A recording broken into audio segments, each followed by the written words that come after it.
and has come up with an action plan accordingly. It envisages a green development pact for a sustainable future. It endorses high-level principles on lifestyle for sustainable development, voluntary principles on hydrogen, the Chennai Principles for a Sustainable and Resilient Blue Economy, and the Deccan Principles on Food Security and Nutrition, among others. The transformative and inclusive role of technology has been highlighted with a focus on digital public infrastructure. The Indian presidency's proposal of a One Future Alliance has also been noted. The G20 has reaffirmed the fundamental importance of gender equality and committed to halve the digital gender gap by 2030.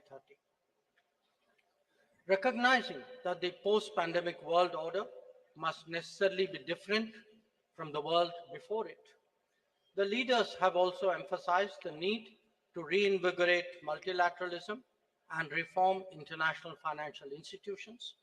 This is particularly relevant to managing global debt vulnerabilities. So, as you can see, there have been many far-reaching and very consequential policies and decisions that have been agreed upon today.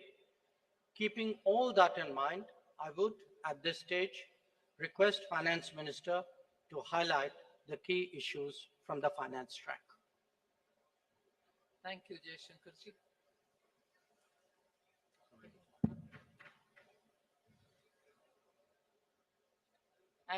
As was said by the External Affairs Minister, under the guidance of Honorable Prime Minister, India's G20 presidency has worked for the theme One Earth, One Family, One Future.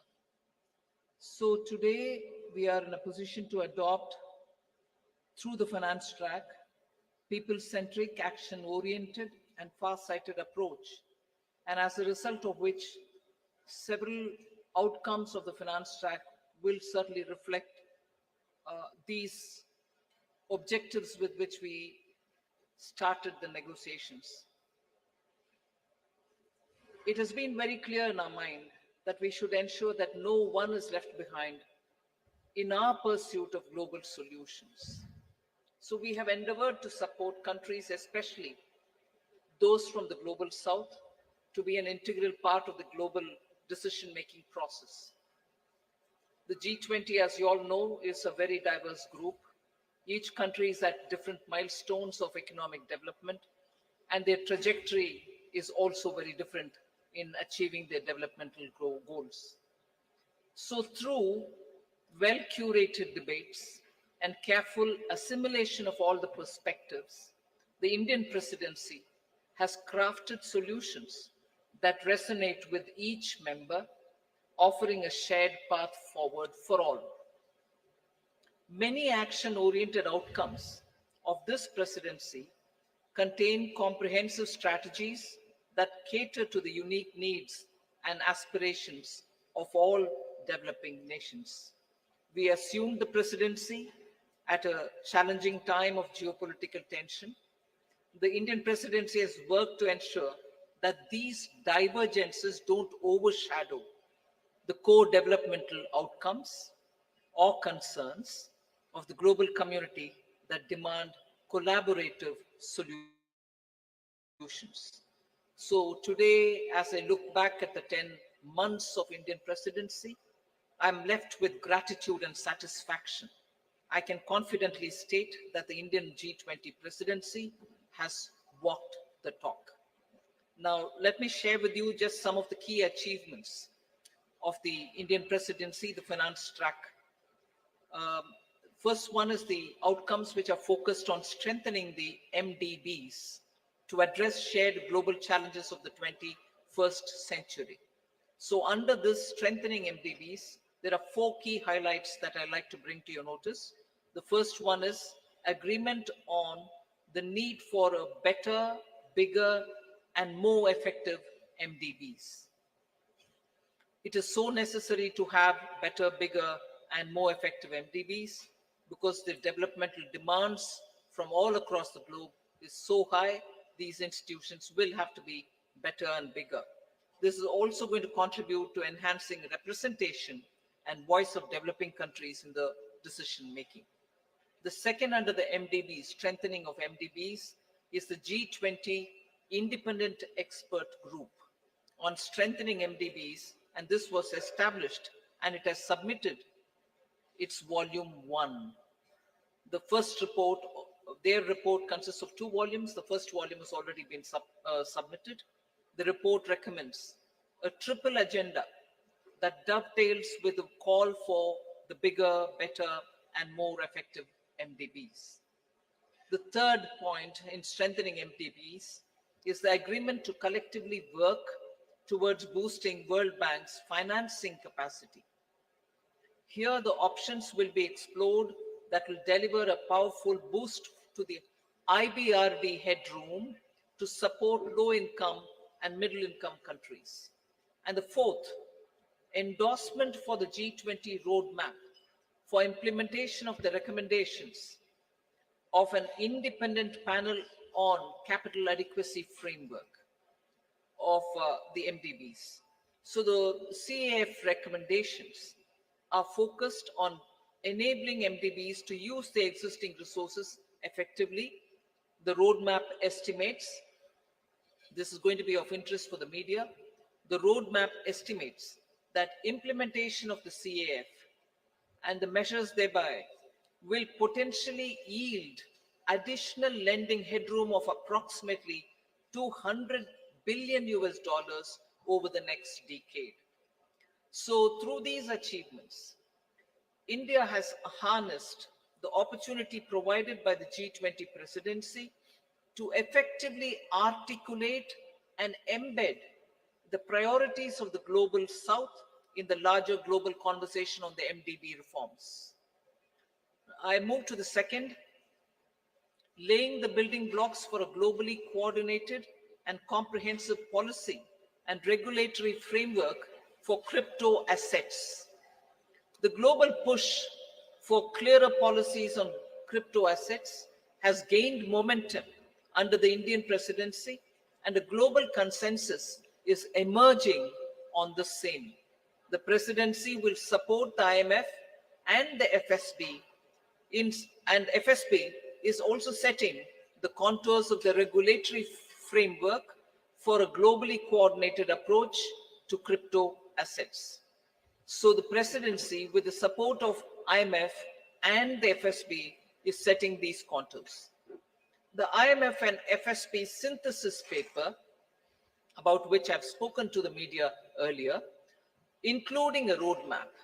On that, I just want to give my observation.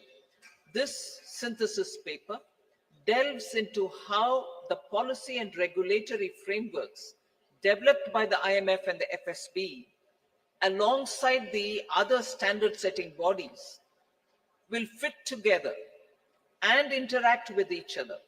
This paper is now available in the public domain for all of you all to see. The third one, which I'd like to draw your attention to, is the financial inclusion and productivity gains through digital public infrastructure.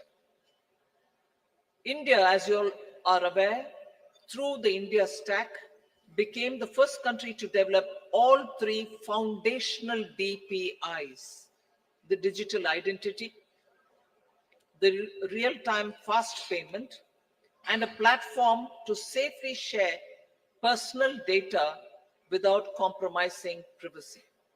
So embedded this concept in the G20 financial inclusion agenda by formulating G20 policy recommendations for advancing financial inclusion and productivity gains through digital public infrastructure.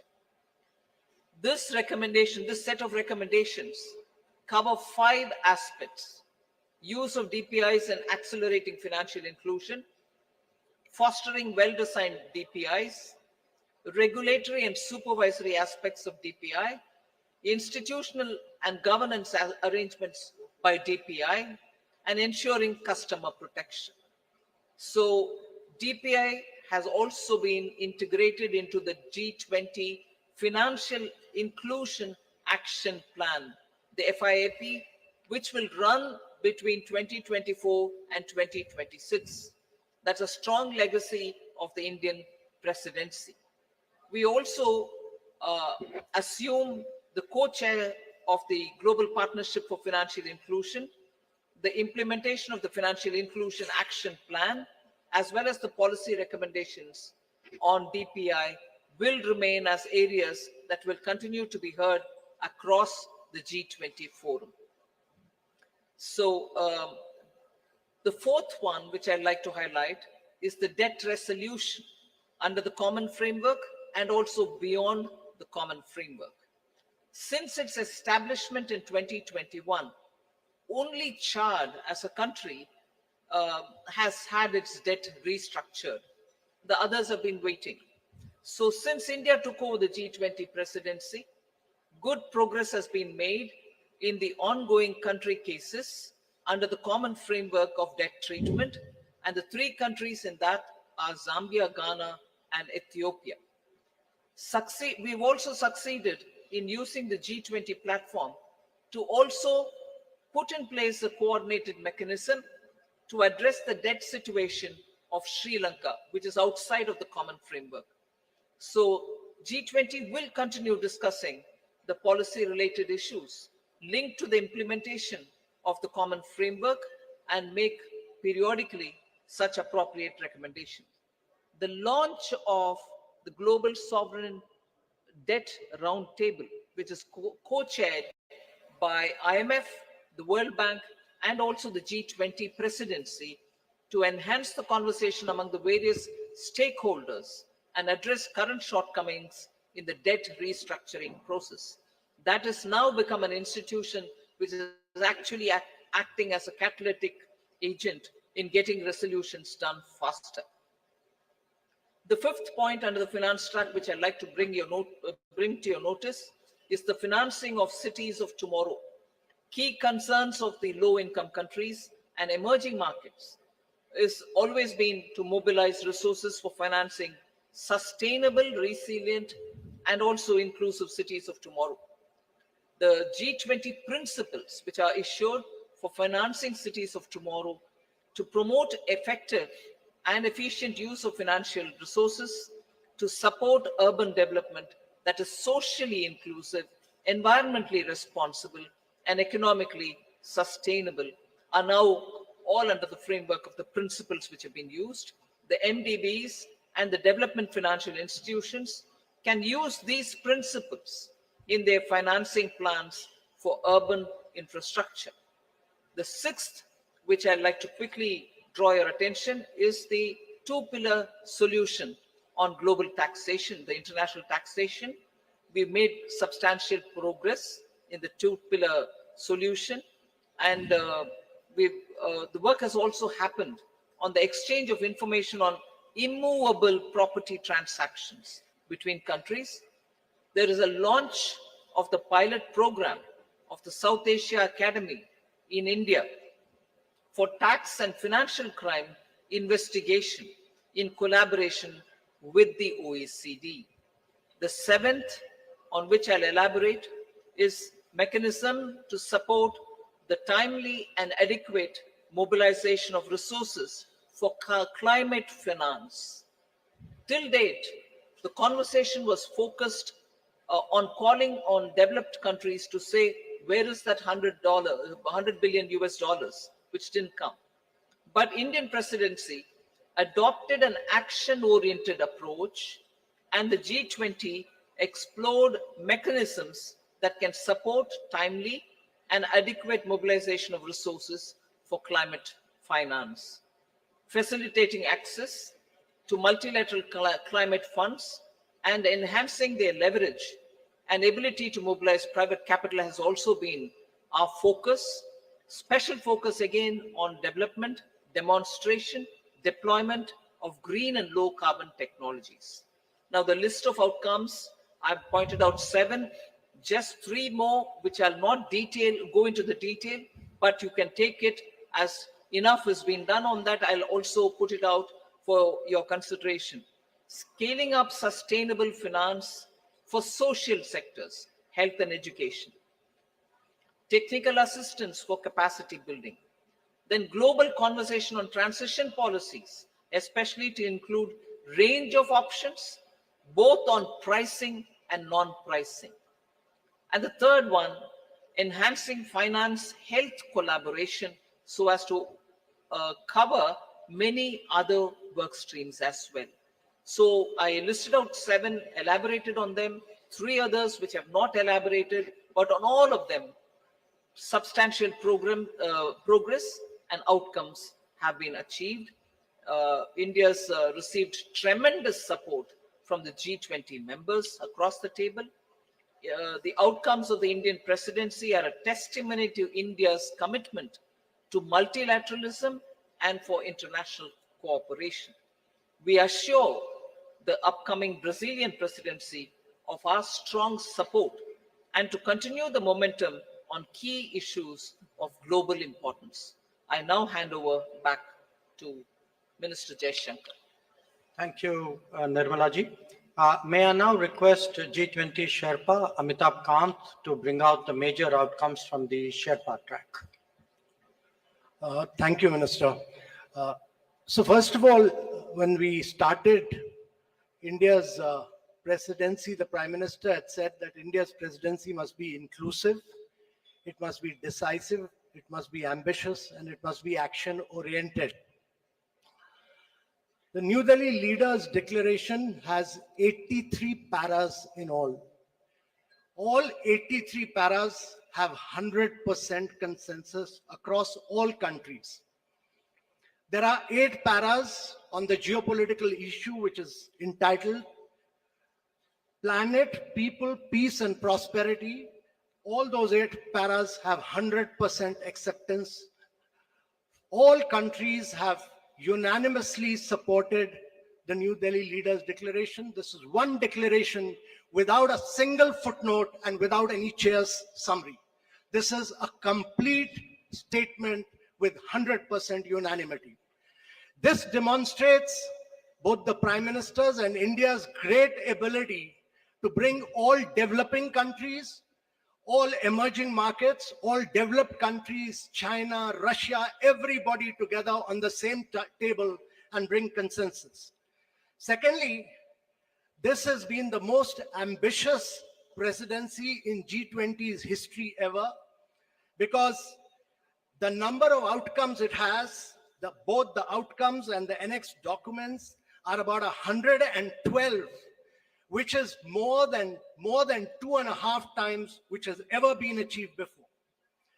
Thirdly, this presidency, if you go through the New Delhi Leaders' Declaration, it has a huge India narrative. It has a huge India footprint. Whether you look at the Deccan high-level principles on food security, whether you look at the Chennai high-level principles for blue ocean economy, whether you look at the Goa roadmap for tourism, whether you look at the Gandhinagar implementation roadmap for land restoration, or Jaipur call for enhanced MSMEs, all this will leave a huge footprint of India in G20.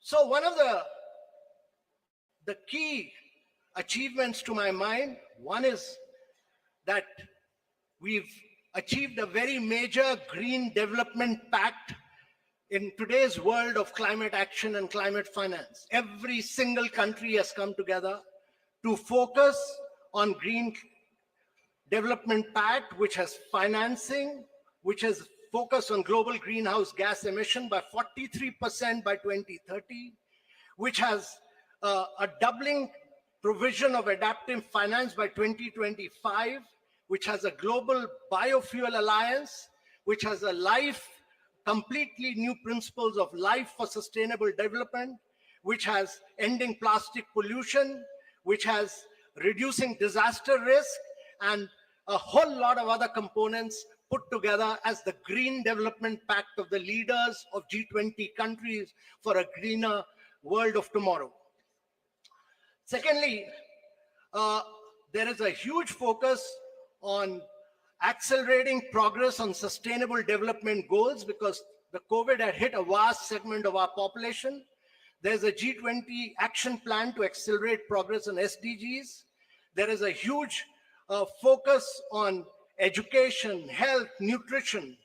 There's a huge focus on creative industries like culture as a transformation for SDGs. And there is a huge focus on inclusive and resilient growth in this entire things, some of which, most of which the finance minister has spoken about, so I'm not talking. But I think one of the biggest achievements of this New Delhi Leaders Declaration is what we've achieved on women-led development with a massive focus on women empowerment and gender equality. And this focuses on reducing labor force participation gap, bridging the gender digital divide. There's a huge focus on gender inclusive climate action. There's a completely big focus on women's food security, nutrition and well-being. And we've created a new working group on empowerment of women, which Brazil will carry forward. There's the next key big focus has been on technological transformation and the digital public infrastructure. Before we started our presidency, there was a vacuum on the digital world. There was no definition of digital public infrastructure. There was no framework. Both the definition and the framework has been accepted by G20. And for the first time, there is a new financial architecture for digital public infrastructure. There's also a global digital public infrastructure repository. There's a huge new focus. For the first time in the world, the G20 leaders have focused on artificial intelligence. They have focused on cybersecurity. Also, I would say that one of the key aspects of this presidency has been its focus on developing and emerging markets. No document of G20 has had such an immense focus on developing and emerging markets and the voice of the global south as this particular document has. This is a document of the global south. This is a document of the developing countries which came together and spelled out their priorities. And India has been the spokesperson of all the global south and spelled out their priorities in this document. This document also condemns terrorism. It denies terrorist groups safe haven and freedom of operation and many other things. But let me assure you that for the planet, there are several new initiatives on climate and health, and this has been an inclusive G20. This has been a very a G20 where the leaders give a direction to global agendas, and this has laid the foundation for very bold action. But more than anything else, it has amplified the voice of global south. It has also demonstrated that India has a huge capacity of bringing the world together and leading the world in developmental and geopolitical issues as well. So thank you very much, ladies and gentlemen. Thank you, Amitabh. Following up on my colleagues, let me add a few more remarks. While noting that the G20 is not the platform to resolve geopolitical and security issues, the leaders recognized that they can have significant consequences for the global economy. In particular, they dwelt on the ongoing war in Ukraine and the impact it has had, especially on developing and least developing nations still recovering from the pandemic and economic disruption. The 3 F's, food, fuel, and fertilizers, were issues of special concern. Another subject that was addressed by them, as the Sherpa noted, was countering terrorism and money laundering. The leaders condemned terrorism in all its forms and manifestations and recognized that it constitutes one of the more serious threats to international peace and security. So in conclusion, as you can all see, all G20 member states have come to New Delhi with a strong sense of responsibility about addressing the most pressing global challenges. Speaking for India, we are clear that no one left behind, as the finance minister highlighted. No one left behind is as much a foreign policy goal as it is a domestic one. Indeed, it should be a global one. Obviously, there are differing viewpoints and interests at play in regard to the various issues under discussion. However, we have been able to find common ground on all of them. As a result, we can justifiably state that under Prime Minister Narendra Modi's guidance, the New Delhi summit has given clear directions for the growth and development of the global economy in the years ahead. We would be glad to respond to your queries. Thank you. Thank you very much, sir. Before I hand over open the floor for questions, let me just mention that the document in question, the New Delhi Declaration, has been uploaded on the website about an hour ago, and please have a look at it. Let me open now the floor. I see gentlemen at the back. Yeah, right there at the back on the left. Yeah. Parikshit, right? Yeah, please. No, not there. Behind you.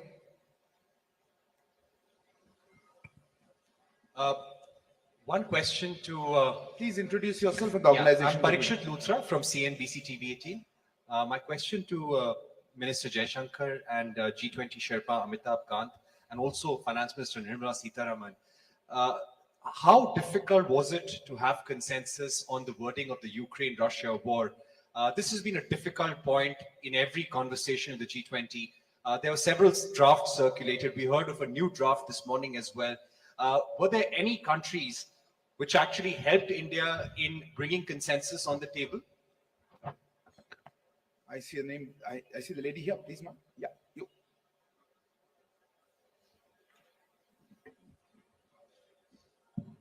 Ma'am, good afternoon. My name is Ruchi Bhatia from Bloomberg News. The Ukraine paragraphs also mention about the work that Turkey did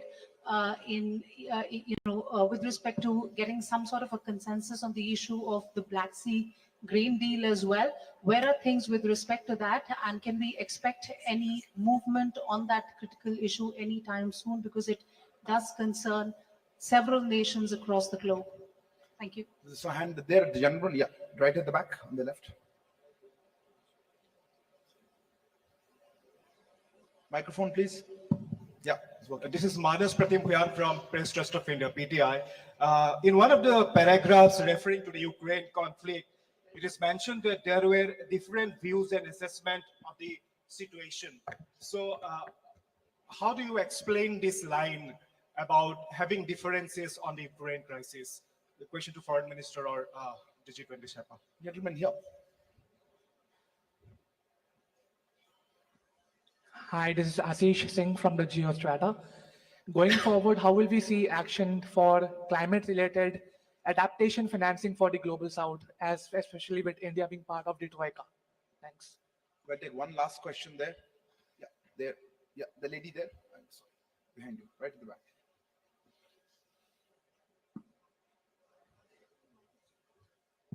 Okay. Hi, I'm Hamna from Brute. I wanted to know, does India see itself as the leader of the Global South, and how did it assume this role? Because there. How does India see itself as leader of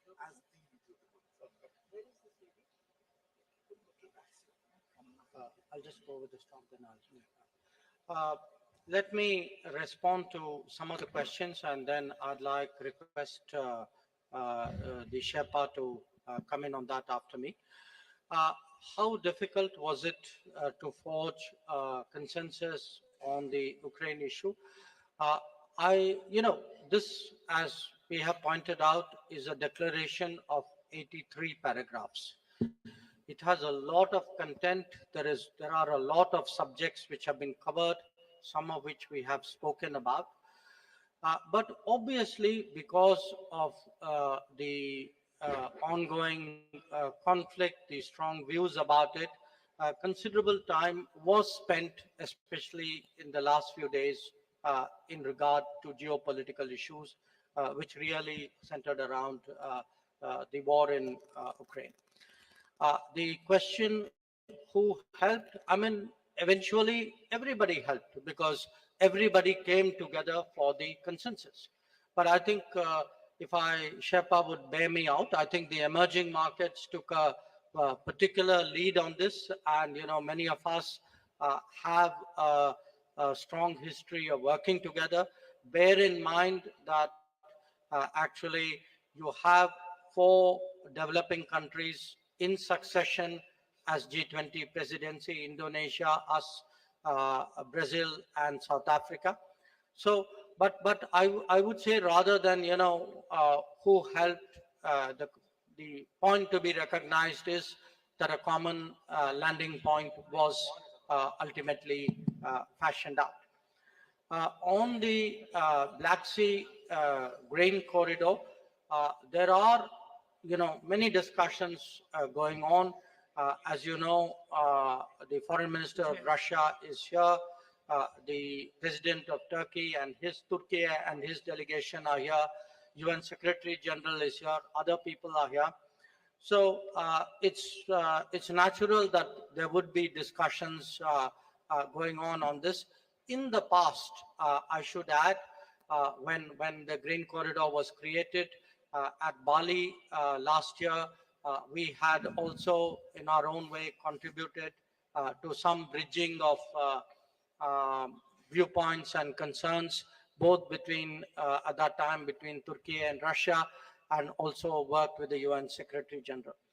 On the sentence, or that phrase about having different viewpoints and assessments, I think we are being transparent. I mean, it is a fact. This is today a very polarizing issue. There are multiple views on this. There are a spectrum of views on this. So I think, in all fairness, it was only right to record what was the reality in the meeting rooms, and I think that is the sense that is sought to be captured. And I will leave the climate action issue to Sherpa, and I don't know if Finance Minister would like to speak on it. But on the global south, look, it is not, what India has tried to do, beginning with our presidency, was to seek to ensure that the concerns of the global south constitute the core agenda of the G20 deliberations. Because after 3 years of pandemic, after economic disruptions of various kinds, after the impact of the Ukraine conflict, after climate events, the fact is that the countries of the global south are in deep economic distress.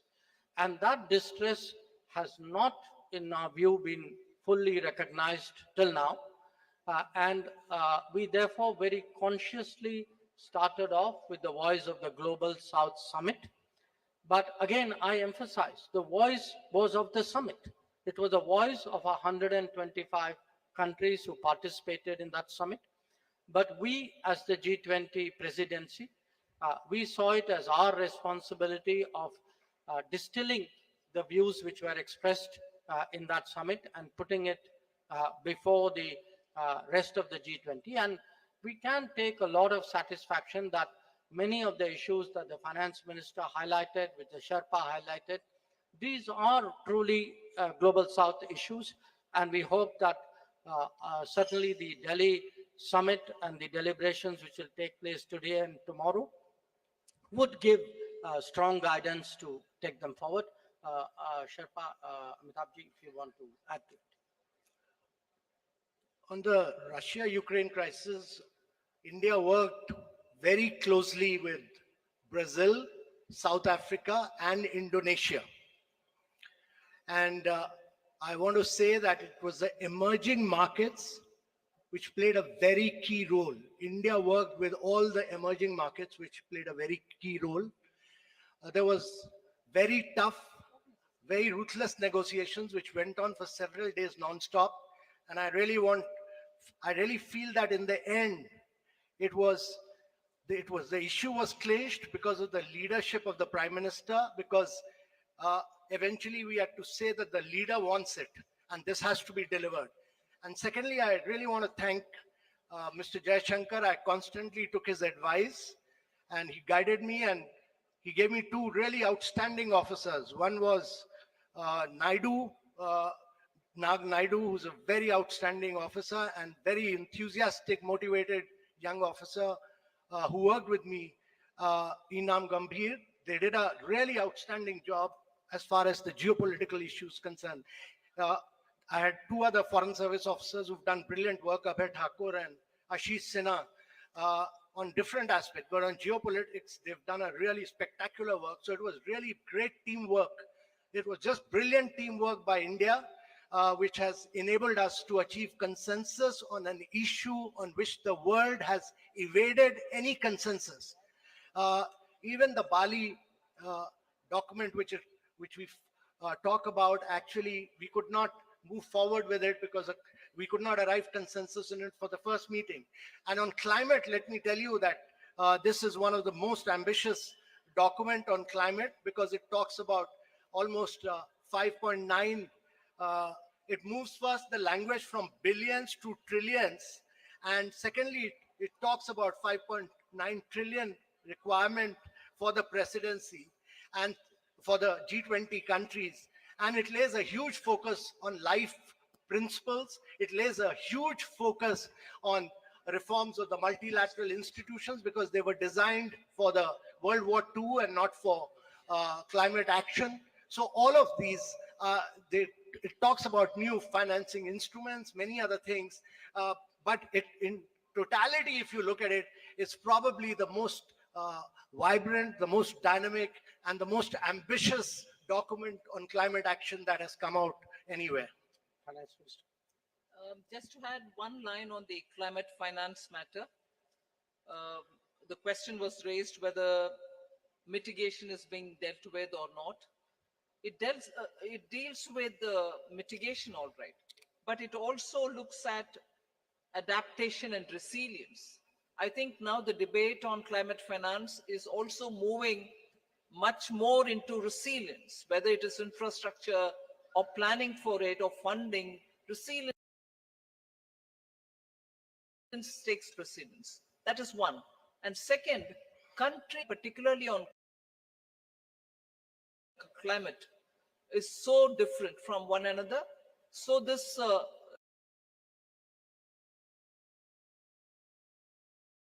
Delhi Declaration and also the discussions which were held so now available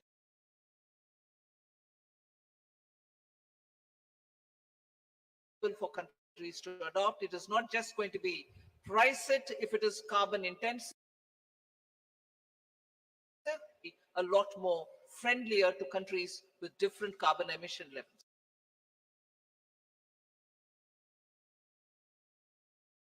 Thank you. Thank you. I'll open the, there's a lady here. Yeah, please.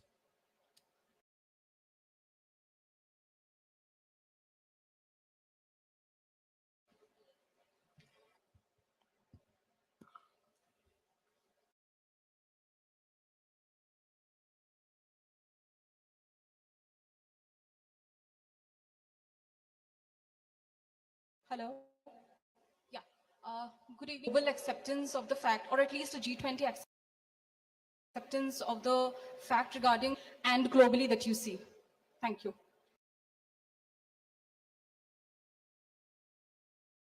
Well, Gentlemen, globally, I think it will have. Oh, sorry. We can take questions Yeah, together. okay. Yeah, gentlemen there.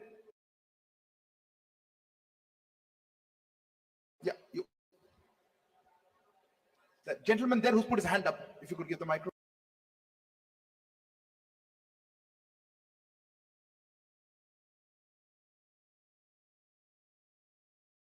Yes, sir, you go ahead. You had the floor. Yeah, go ahead. No, not you, sir. Okay. These achievement a step towards achieving what India has described as a world of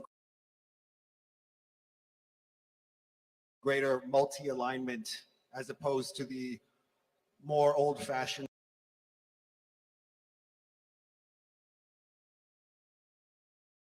Is the microphone on? Yeah, thank you very much. I just wanted Mr. Minister Please Jaishankar, introduce yourself. counter-terrorism measure. How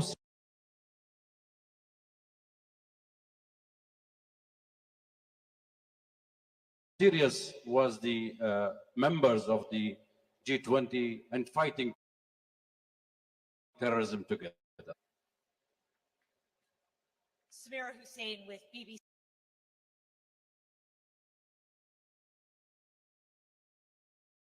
News.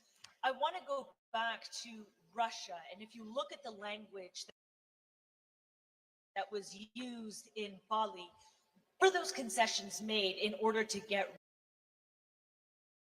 Russia to sign on? And do you think the weight of this has been watered down? And does that take away from its importance, especially when you're talking about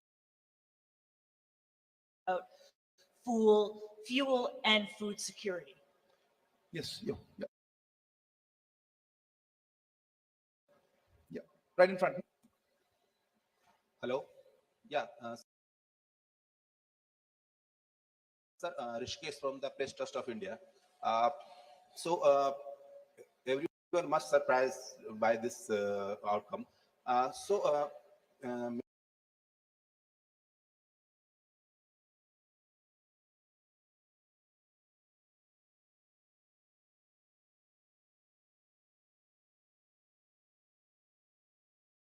मेरा सवाल है कि What was there? What was the? Did you have one question or two questions? One more. There was a lady, gentleman there. Yeah, yeah, sitting there. Yeah, behind.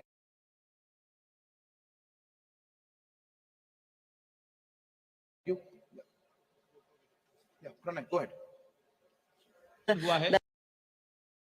That the inclusion of African Union in G20, it has been done in a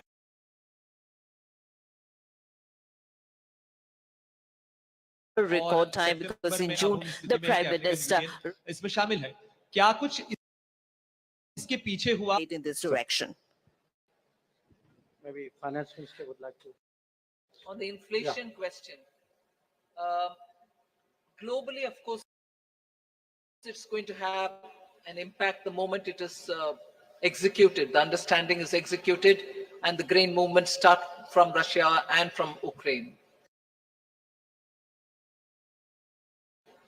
So particularly countries which have been hard pressed, which have originally and for a very long time depend full of inflation, particularly in food grains. Domestically, we've had very little grains coming in, except for edible oil, particularly sunflower oil. Our imports have not been so much dependent on these countries. There are times when we've brought in extra edible oil, and therefore to that extent, yes, it will certainly have an impact on domestic inflation as well. But largely, India's domestic inflation is affected by vagaries of the monsoon or supply side problems. Global impact is not as much as countries which are outside dependent on grains coming completely for their consumption from outside. If I could respond to the question whether this is a world of monthly alignment. I mean, first of all, when we are talking about G20, let us remember that this is a forum for international economic cooperation. Its primary focus is on economic growth and development. And in a way, the G20 itself is a reflection of multipolarity. The fact that there was, in a way, the salience of G7 was a decade ago replaced by the salience of the G20. I think that itself was a statement.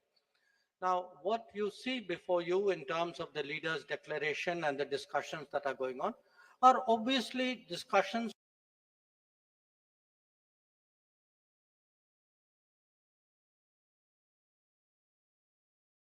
among a very broad, very diverse range of countries, economic and social, cultural composition is quite different from each other. So I think in that sense, it's quite reasonable to assume that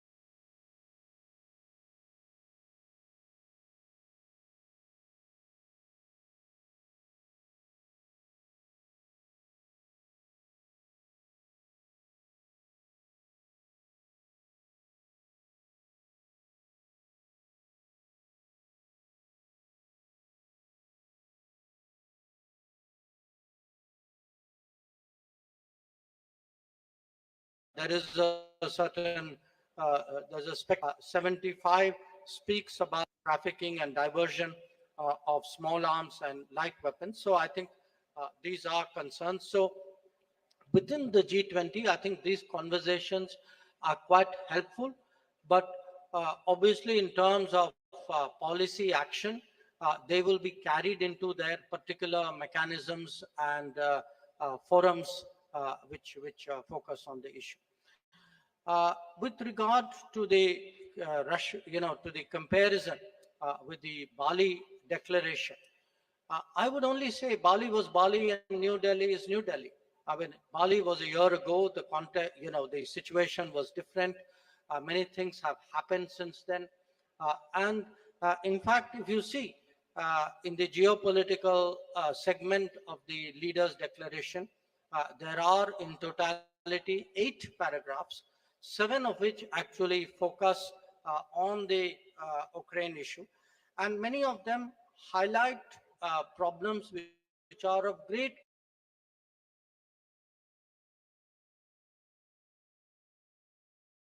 contemporary impeded deliveries of grain, foodstuff, and fertilizers, the issues of attacks on the relevant infrastructure.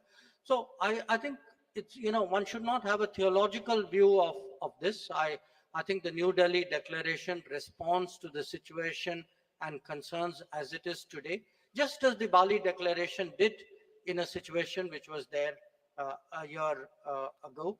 And finally, with regard to the your question was about PM's personal bonding.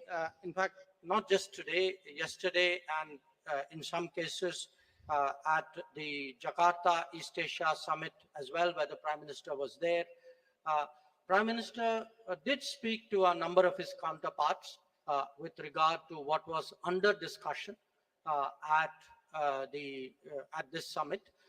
So it is the responsibility of the Sherpa and of the ministers to put together the multiple strands and harmonize it into a document. But at the end of the day, I mean, I obviously do not want to go into very specific details, but at the end of the day, there are always gaps and issues and viewpoints. And I think today, especially Prime Minister's talking to a number of leaders during the day, his meetings yesterday with some of them, with others during the Jakarta meeting of the ES, I think were all very, very influential, or I would say almost determining in producing an outcome. और जो आखिरी सवाल जो आपका था, The last question that you asked about African Union's union, the momentum was very quick. एक याद दिलाना चाहता हूं कि जो बाली समिट के दौरान, बाली के समिट के अंत में जो उस समय अफ्रीकन यूनियन के अध्यक्ष जो थे, सेनेगल के राष्ट्रपति थे मैकी सॉल, तो वो उस समय प्रधानमंत्री और इंडोनेशिया के राष्ट्रपति के पास आए और उनकी शिकायत थी कि G20 की सदस्यता के बारे में जो अफ्रीकन यूनियन का जो हक जो बनता है उस पर बिल्कुल चर्चा नहीं हुई। तो उस समय प्रधानमंत्री जी ने उनको आश्वासन दिया था कि भारत के that point in time that under G20 presidency it will certainly be done, and this is the guarantee of Modi, and you have seen that he has delivered this assurance that he had made, and during BRICS summit the Magnus, the then president, came to the Prime Minister and said that you had he reminded him that you had assured us and you really impacted it. Bali, the president of Senegal, Macky Sall, all right, that was interpreted. Thank you very much for saving me the trouble. Would you like to add something on any of them? Is there? So we'll take a few more questions. Or? I think one last. Okay, either gentleman here. Yeah, go ahead. Microphone here with the gentleman in the front row. This is Nikhil from the BBC. The Other one question you is for can't the have finance minister. You said that the G20 now has its own mechanism on climate finance. So does that mean that the $100 billion promise from the West or the developed countries is pretty much dead now? One more question. I had a hand somewhere here on the right. Yeah, that's the gentleman. Yeah, you please go ahead. Piche, right there. At the back, please, at the back. The gentleman there. Hi. No, it was the gentleman here. Yeah, you. Yeah. No, not there. You're behind you. Okay, if you've got the mic, just ask. We can't waste it. This is Mithil from NBC News. I wanted to ask two questions. One question, please. Okay, one question. The absence of President Xi Jinping at this summit, does India see this as a snub towards Prime Minister Narendra Modi, especially with the border issues, as well as President Joe Biden? You have the microphone. You're next. So I'm Sahil from ANI News Agency. So what kind of framework can be expected regarding crypto assets among the G20 nations? What is it? I saw one hand. Yes, gentlemen. Yes, sir. Here. You have the microphone. Could you just have that question? Could you ask the again? question again on the crypto? I think your question was. Yeah. Yeah. Could you repeat that, Minister? Ma'am, they could not pick it up. What kind of framework can be expected regarding the crypto assets among the G20 nations?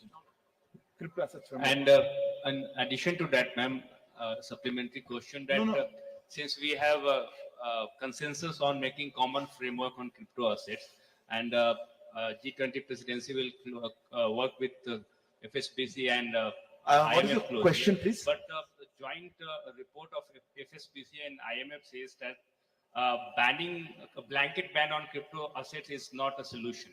So my question is that is there a consensus on just to regulate it or ban it completely? Okay. You, last question. This is Matish Yuri from Climate Home News.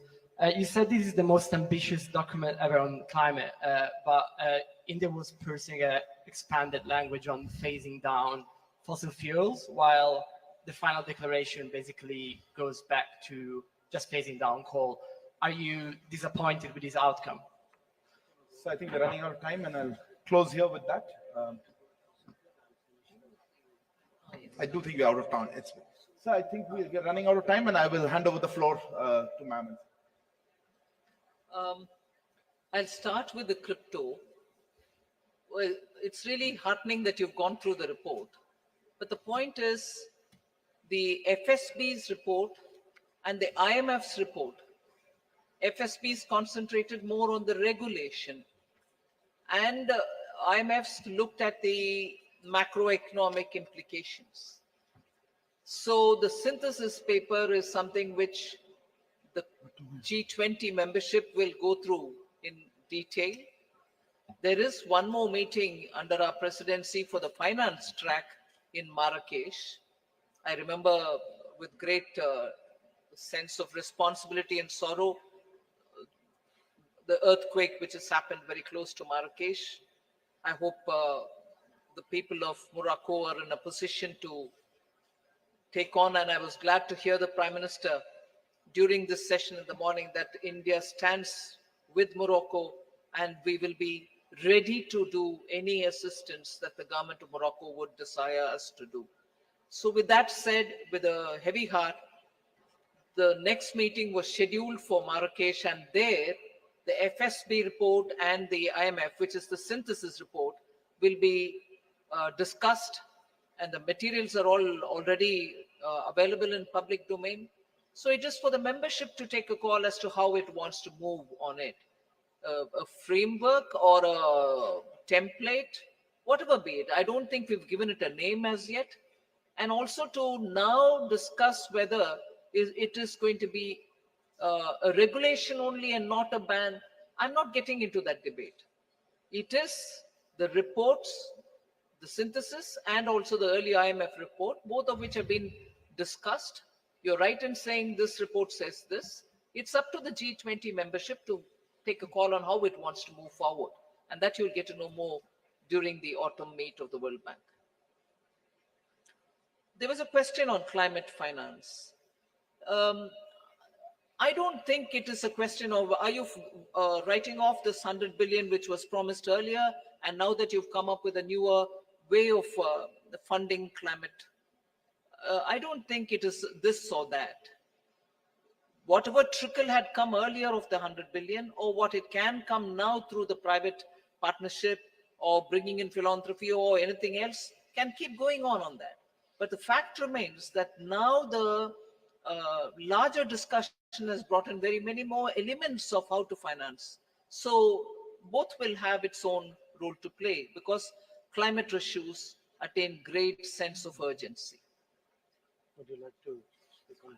So on the fossil fuel, I'll like to say that if you read through the entire document, it's very, very ambitious. First of all, for the first time, G20 has talked about tripling of renewable energy capacity by 2030 globally. Secondly, this is the first document which talks about, which has very huge focus on fossil subsidies. And thirdly, this is the first time that there is a huge focus on billions to trillions of dollars in climate finance. There is a huge focus on Global Biofuel Alliance, which will be launched today. There's a huge focus on green hydrogen, and also there's a massive focus on energy resource efficiency and circular economy industry coalition. And there's a focus on, to my mind, very huge focus on, the document is actually a very, very strong focus on lifestyle for environment, which is life, which the Prime Minister has initiated. And several studies have said that it can lead to 20%. An IEA study has said that it can lead to 20% reduction in greenhouse emissions. So huge focus on climate action. So let me conclude with the last question, which is the levels of participation. I think it's for every country to decide at what level they would be represented. I don't think one should overly read meanings into it. What I think is important is what is the position which that country has taken, how much that country has contributed to the deliberations and the outcomes. And I would say here that, all the G20 members, and since the question was asked specifically about China, I would say China as well, that China was very supportive of the various outcomes. And it is only because the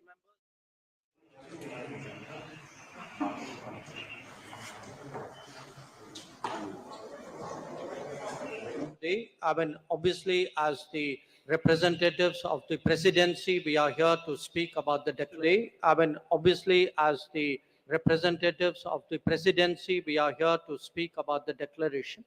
But I would like you to appreciate this is a declaration really of the G20. Team G20 actually worked. Team G20 has been working for this entire year. I think every country has pulled its weight. Every country has come here with a strong sense of responsibility.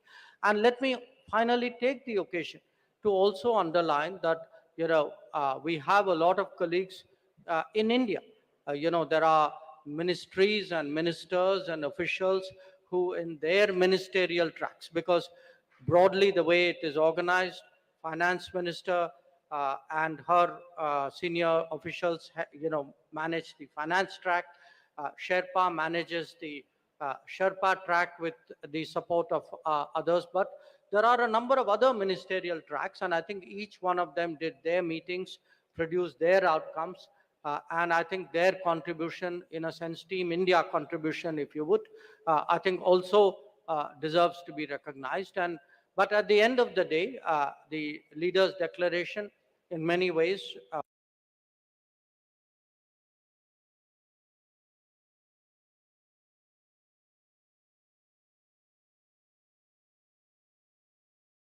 there are a lot of ideas which came from him personally. Sherpa just mentioned life as an example, and I would say, and Biofuel Alliance is another one, and yes, the green hydrogen as well. So the point is, this has been led by the Prime Minister, but it has been a collective effort by all of us within the Indian government and the Indian system, but also all our colleagues in the G20. And I would like to take this occasion to really recognize that and appreciate that. Thank you. Thank you very much. Thank you, Honorable Minister Sherpa, as Finance Deputy and Climate Chief Negotiator G20. Also to all of you for coming at short notice. Thank you and good afternoon.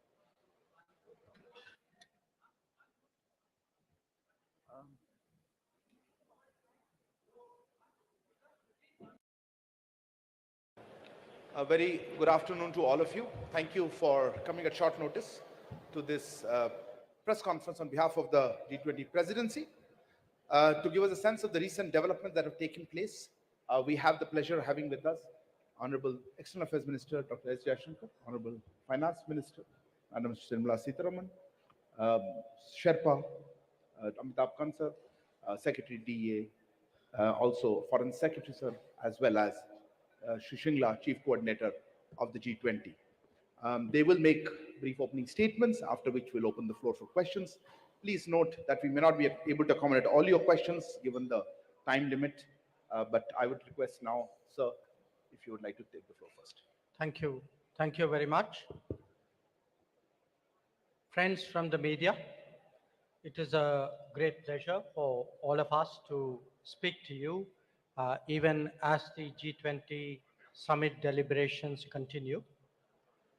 You may be aware that at the start of the second session, the summit has adopted the G20 New Delhi Leaders Declaration.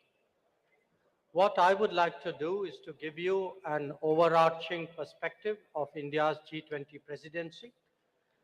Thereafter, I would request my colleague, Finance Minister Nirmala Sitharaman, to speak about the key outcomes from the finance track. The Indian G20 Sherpa, Amitabh Kant, will then similarly speak on the results of the Sherpa track. We would thereafter be very glad to respond to your questions and comments. The message of our presidency, as you are all aware, is that we are one earth, one family, and we share one future. This draws the entire proceedings of the New Delhi summit are in fact organized accordingly, with 3 sessions devoted to each aspect of this theme. Now, reflecting this approach, we have consciously sought to make this G20 as inclusive and broad-based as possible. It is witnessing the participation of its 20 member states, 9 invitee nations, and 14 international organizations. It is a matter of particular satisfaction for us that the African Union has this morning become a permanent member of the G20, that too during the Indian presidency. This is in keeping with the priority that we attach to addressing the urgent concerns of the Global South. You would recall that at the beginning of our presidency, at Prime Minister Modi's initiative, 125 nations were consulted to express the voice of the Global South. In terms of its organization and program, the Indian presidency, if I may say so, has been exceptional. Events have been spread across 60 cities, which are truly across the length and breadth of India. There has been a popular participation and a societal involvement of an extraordinary degree. The interest in G20 proceedings have been particularly strong among our youth. To support respective net zero targets, to solve the energy quadrilemma, to strengthen circular economy, and provide cost-effective and environmentally favorable alternative. Global sustainable biofuels production needs to triple by 2030. Therefore, joint action through the Global Biofuels Alliance with multi-stakeholder support spanning 19 countries and 12 international organizations will identify and address the challenges inhibiting biofuel adoption and production, development and adoption of internationally recognized standards and sustainability requirements, help in reduction in global transportation emissions, increase access to clean cooking fuel, increase farmers' income, and expand biofuels adoption. The Global Biofuels Alliance. His Excellency, we will now take a group photograph.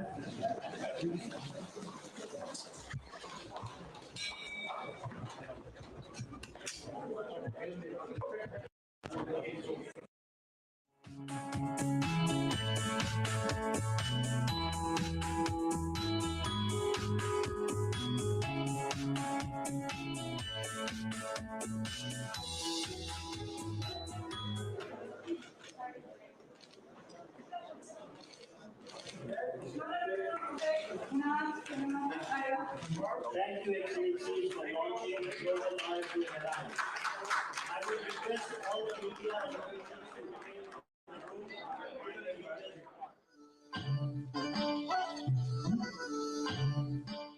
तो रमा, एक हम और आप एक तरीके से इस इतिहास को बनते हुए गवाह के तौर पर देख रहे हैं, क्योंकि हमने इंटरनेशनल सोलर अलायंस को भी देखा कैसे भारत की पहल पे हुआ, और अब यहाँ पे ग्लोबल बायोफ्यूल अलायंस ये अपने आप में एक मंच प्रदान करता है, क्योंकि हम जानते हैं अमेरिका और ब्राजील जैसे देशों में सबसे ज्यादा बायोफ्यूल बनता है, और उनका इस मंच पे साझा होना हमने देखा। प्रधानमंत्री के एक तरफ जो बाइडेन साहब थे, एक तरफ ब्राजील के राष्ट्रपति थे, और तीनों लोगों ने हाथ मिलाया और एक तरीके से उनको ग्रीट किया। ये बताता है कि इस दिशा में कैसे आगे बढ़ा जा सकता है, और ये सिर्फ फ्यूल के लिए ही नहीं, ईंधन के लिए ही नहीं, बल्कि हर देश जो इसमें शामिल हो रहा है वो अपने यहाँ के किसानों की बेहतरी के लिए भी एक तरीके से ये काम साबित होगा। हम जानते हैं कि देश में खासतौर से जो हमारे यहाँ भारत में गन्ना किसान है, उनके लिए एथेनॉल के लिए इस प्रकार की व्यवस्थाएं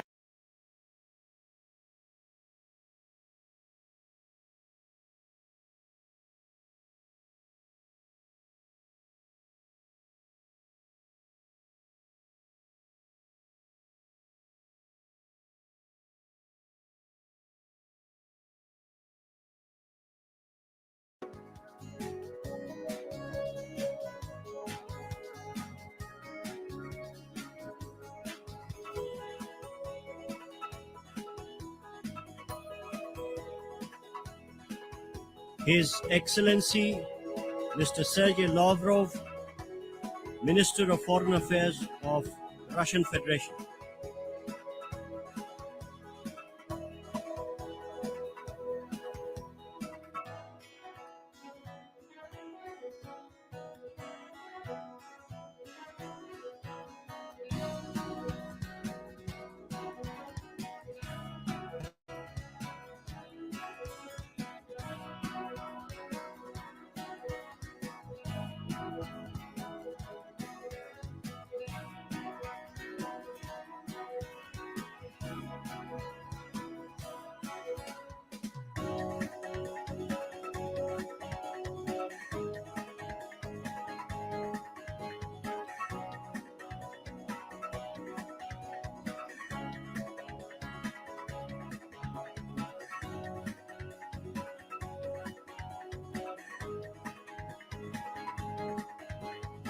His Excellency Mr. Joko Widodo, President of Indonesia.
His Excellency Luiz Inácio Lula da Silva, President of Brazil, was also accompanied by the First Lady of Brazil.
His Excellency Mr. Li Qiang, Premier of China.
His Excellency Mr. Joseph Biden, President of the United States of America.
Her Excellency प्रधानमंत्री Meloni और Her Excellency President von der Leyen, इन सबको इस initiative के लिए मैं बहुत बहुत बधाई देता हूं। फ्रेंड्स, मजबूत कनेक्टिविटी और इंफ्रास्ट्रक्चर मानव सभ्यता के विकास का मूल आधार है। भारत ने अपनी विकास यात्रा में इस विषय को सर्वोच्च प्राथमिकता दी है। फिजिकल इंफ्रास्ट्रक्चर के साथ साथ सोशल, डिजिटल तथा फाइनेंशियल इंफ्रास्ट्रक्चर में अभूतपूर्व पैमाने पर निवेश हो रहा है। इससे हम एक विकसित भारत की मजबूत नींव रख रहे हैं। हमने ग्लोबल साउथ के अनेक देशों में एक विश्वसनीय पार्टनर के रूप में energy, railway, water, technology parks जैसे क्षेत्रों में इंफ्रास्ट्रक्चर प्रोजेक्ट्स इंप्लीमेंट किए हैं। इन प्रयासों में हमने डिमांड ड्रिवन और ट्रांसपेरेंट अप्रोच पर विशेष रूप से बल दिया है। पीजीआईआई के माध्यम से हम ग्लोबल साउथ के देशों में इंफ्रास्ट्रक्चर गैप को कम करने में महत्वपूर्ण योगदान दे सकते हैं। फ्रेंड्स, भारत कनेक्टिविटी को क्षेत्रीय सीमाओं में नहीं मापता। सभी क्षेत्रों के साथ कनेक्टिविटी बढ़ाना भारत की मुख्य प्राथमिकता है। हमारा मानना है कि कनेक्टिविटी विभिन्न देशों के बीच आपसी व्यापार ही नहीं, आपसी विश्वास भी बढ़ाने का स्रोत है। कनेक्टिविटी इनिशिएटिव्स को प्रमोट करते हुए कुछ मूलभूत सिद्धांतों का सुनिश्चित किया जाना महत्वपूर्ण है, जैसे अंतर्राष्ट्रीय नॉर्म्स, रूल्स तथा लॉज का पालन, सभी देशों की संप्रभुता और क्षेत्रीय अखंडता का सम्मान, डेट बर्डन की जगह फाइनेंशियल वायबिलिटी को बढ़ावा देना और पर्यावरण के सभी मापदंडों का पालन करना। आज जब हम कनेक्टिविटी का इतना बड़ा इनिशिएटिव ले रहे हैं, तब हम आने वाली पीढ़ियों के सपनों के विस्तार के बीज बो रहे हैं। मैं इस ऐतिहासिक अवसर पर सभी लीडर्स को मैं बहुत बहुत शुभकामनाएं देता हूं और सबका बहुत बहुत धन्यवाद करता हूं। Thank you, sir.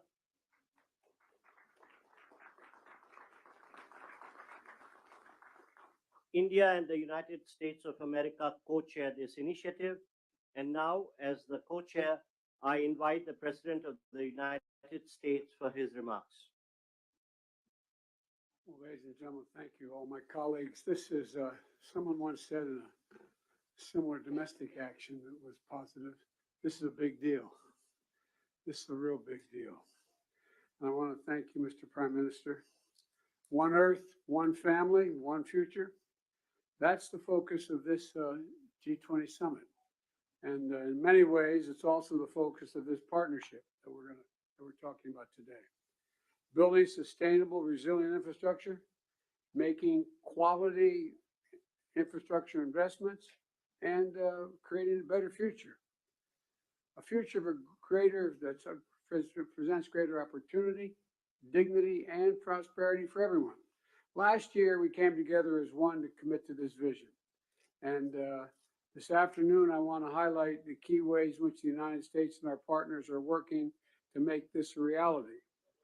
Economic corridors. You're going to hear that phrase more than once, I expect, over the next decade. Economic corridors. As we work to address infrastructure gaps across low and middle income countries, we need to maximize the impact of our investments. That's why a few months ago, I announced that the United States will work with our partners to invest in economic corridors.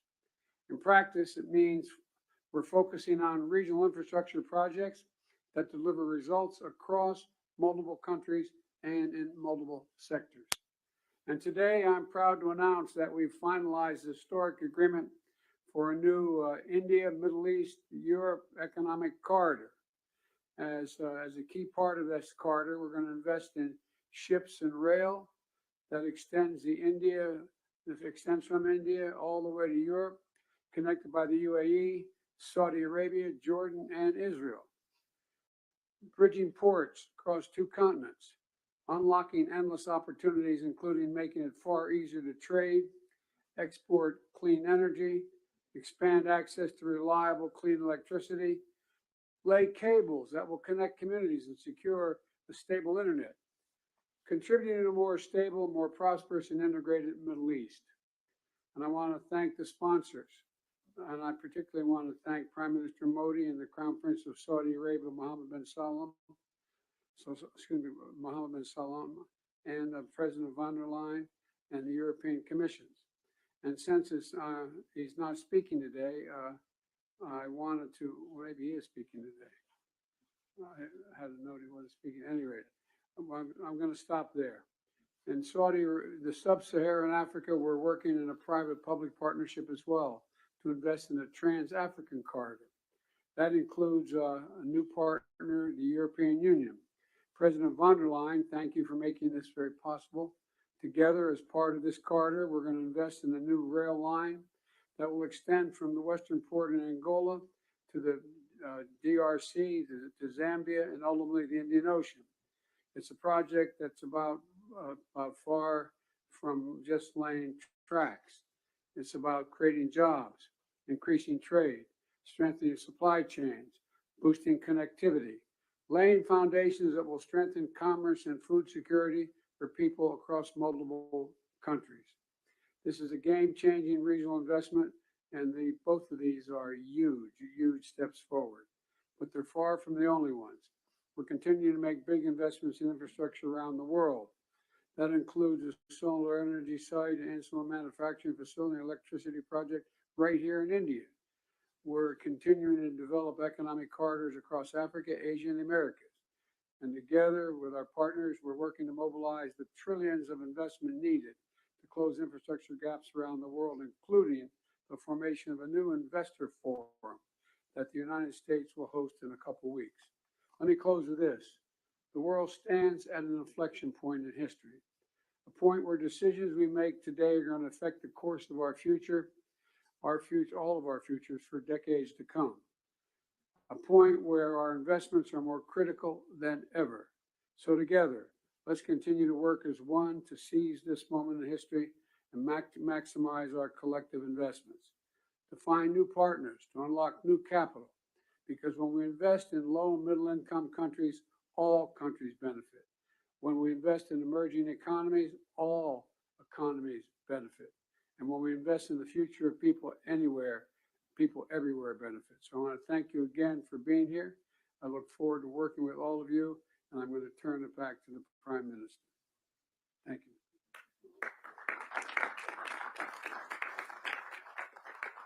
Thank you, Excellency. We now invite the Crown Prince and the Prime Minister of the Kingdom of Saudi Arabia for his remarks. أصحاب الفخامة والسمو والمعالي الحضور الكرام، السلام عليكم ورحمة الله وبركاته. يسعدني اليوم نجتمع في هذا البلد الصديق لتوقيع مذكرة تفاهم بشأن مشروع ممر اقتصادي بين الهند والشرق الأوسط وأوروبا، وذلك تتويجا لما عملنا عليه سويا خلال الأشهر الماضية لبلورة الأسس التي بنيت عليه هذه المذكرة، بما يحقق مصالح مشتركة لدولنا من خلال تعزيز الترابط الاقتصادي وما ينعكس إيجابا على شركائنا في الدول الأخرى والاقتصاد العالمي بصورة عامة. سيسهم هذا المشروع في تطوير وتأهيل البنى التحتية التي تشمل سكك حديدية وربط الموانئ وزيادة مرور السلع والخدمات وتعزيز التبادل التجاري بين الأطراف المعنية، ومد خطوط الأنابيب للتصدير واستيراد الكهرباء والهيدروجين لتعزيز أمن إمدادات الطاقة العالمي، بالإضافة إلى كابلات لنقل البيانات من خلال شبكة عابرة الحدود ذات كفاءة ووثوقية عالية. كما تدعم هذه المذكرة جهود تطوير الطاقة النظيفة، وسيساهم تنفيذها في توليد فرص عمل جديدة ونوعية ومكاسب طويلة الأمد على امتداد ممرات العبور لجميع الأطراف. الحضور الكرام لتحقيق ما اتفقنا عليه في هذه المذكرة يتطلب الاستمرار في الجهود التي بذلناها والبدء الفوري في تطوير الآليات اللازمة لتنفيذه وفق الإطار الزمني الذي تم الاتفاق عليه. وفي الختام لا يفوتني في هذه المناسبة. In conclusion, I'd like to commend the PGII launched by President Biden with the participation of Saudi Arabia in $20 billion. We look forward to the integration of the initiative and the Economic Corridor project, which is announced in this meeting. I would like to thank those who worked with us to reach this founding step to establish this important economic corridor. My best regard to you all.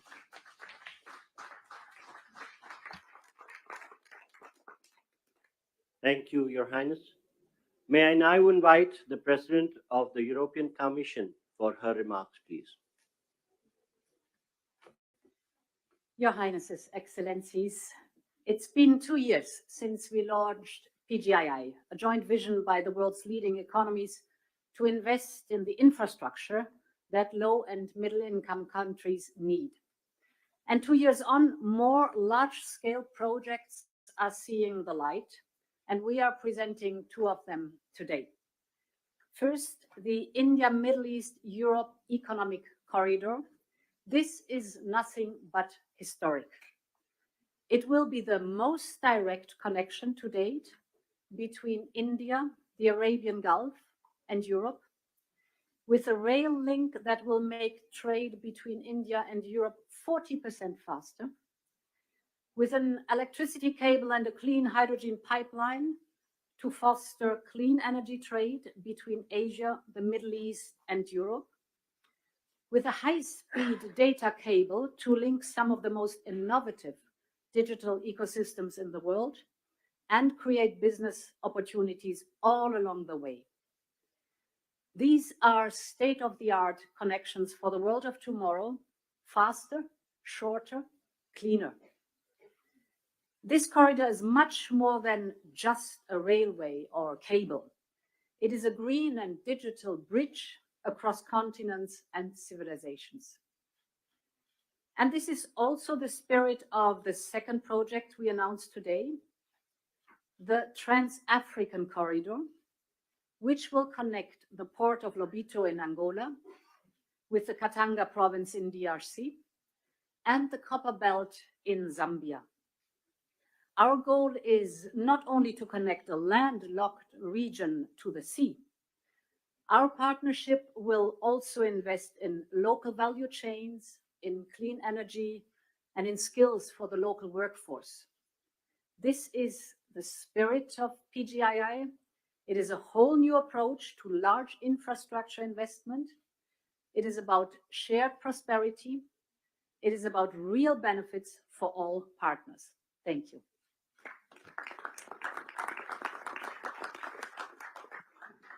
Thank you, Excellency. May I now invite the President of France for his remarks, please. Thank you so much. Everything was said. So I just want to thank Prime Minister Modi for organizing this meeting and President Biden for sharing this meeting with him. We are committed, and we had several exchanges with my friends, Mohammed bin Zayed, and I want to thank you, Your Highness, and Mohammed bin Salman and Narendra Modi on this very important project. So everything was said. So now, with the European Commission here as European governments, we commit to invest alongside with you on this road, and this is a very important project from Asia through Middle East to Europe to offer big opportunities and connect people. But our intention is as well to make it real, and to be sure that after this commitment we have concrete results, and especially to have the first global green trade road, meaning having net zero transport infrastructure. So to be sure that we have the best technologies, we have hydrogen being part of this project, and we channel all the possible common developments. I think as well our intention is to have a fair process. I mean, offering a lot of opportunities to manufacture in the different countries and to cooperate very actively on building these roads, building the innovations going with it, and innovating together. I don't want to be longer. Thank you very much for this. This ceremony is very important. We commit together. Thank you, Excellency. May I now invite the Chancellor of Germany for his remarks, please. Thank you, and especially thank you, Narendra and Joe, for convening this event here. I think it is very important to remember that we launched the Partnership for Global Infrastructure and Investment last year. And since then, PGII contributes to closing the global investment gap for quality infrastructure. As Emmanuel Macron already said, most about this initiative and all the activities we speak about today is already set, so I will not repeat it, just mentioning two questions. The first is we have to be active that these things can happen, and this is for me that we then have to also work on the infrastructure, the institutions that can work on financing. And for this, I think it is also important to make the work of the World Bank successful. Germany will contribute an additional 305 million euro of hybrid capital to the World Bank. And this is one of the aspects which is a side of the activity here. We also try to work with Africa, and the Compact with Africa will convene in Berlin in November, also as a sign of creating infrastructure, developing economy, all the things we are together here.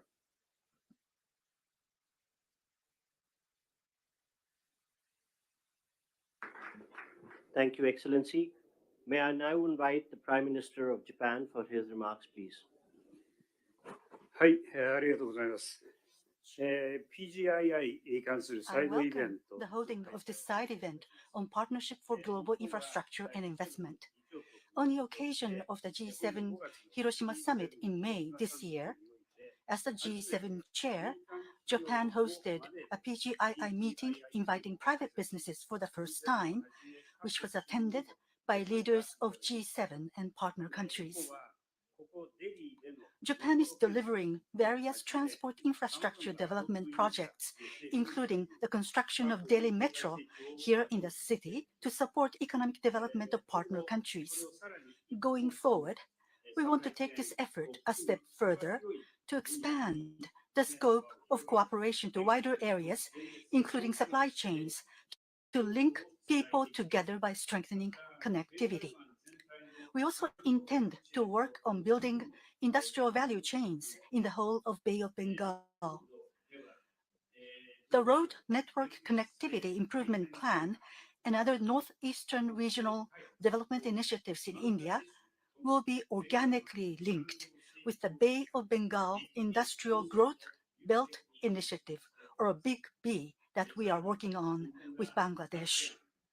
Furthermore, the Japan-ASEAN Comprehensive Connectivity Initiative that Japan announced at the ASEAN-related summit meeting will strengthen connectivity in a variety of areas, including transport infrastructure, digital connectivity, maritime cooperation, supply chains, electricity, as well as human and knowledge connectivity. In this way, Japan will continue to lead the effort for tangible implementation of PGII. To do that, partnership with diverse actors who subscribe to its principles is essential. For the promotion of PGII, I call on everyone gathered here once again to work together. Thank you very much.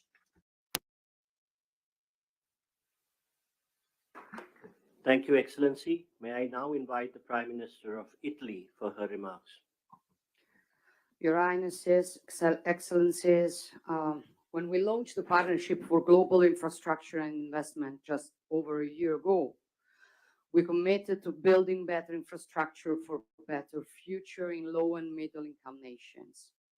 We committed to cooperate with these nations with an equal, non-predatory approach to create new opportunities and prosperity. Today's launch of the new economic corridor between India and the Middle East and Europe goes precisely in this direction and is a milestone in strengthening global interconnections. And that is why I want to thank Prime Minister Modi, President Biden, and all the others, Ursula von der Leyen and all the others who made it possible. It's a very important thing. This will scale up our economy's growth, opening enormous potential for mutual benefits in the business sector. Obviously, Italy is ready to play a decisive role in this process, also through the unique expertise of Italian companies in the maritime and railway sector. And we want to contribute in building bridges between the Mediterranean and the Indo-Pacific, also in the fields of energy and digital connectivity via Africa and the Arabian Gulf. In the energy sector, we can work in different fields, including the production and transport of green nitrogen from the Middle East to the Mediterranean. We also support the European Commission on the Helmet project, a high voltage submarine electricity interconnection that will link Italy to Tunisia. We are working to strengthen digital connections critical for innovation and growth between the wider Mediterranean and Asia. Raman, named after India's Nobel laureate in physics, Raman, will connect Europe with India and involves major companies such as Google and Team Sparkle. However, we also are aware that there's still too much to be done to narrow the infrastructure gap with low and middle income nations. And this is why we will continue work on the Partnership for Global Infrastructure and Investment during the Italian G7 presidency next year. Thank you. Thank you to everybody. Thank you, Excellency. Thank you, Your Highnesses and Your Excellencies, for launching the landmark India, Middle East, Europe Economic Corridor. I would request all media and officials to remain seated and standing in their places while the leaders depart. Excuse me for interrupting, but as we say in my body used to work, a point of personal privilege. I did not mention the Sheikh Mohammed of the UAE, but because I knew he wasn't speaking. But I do want to say thank you, thank you, thank you. I don't think we'd be here without you. Thank you.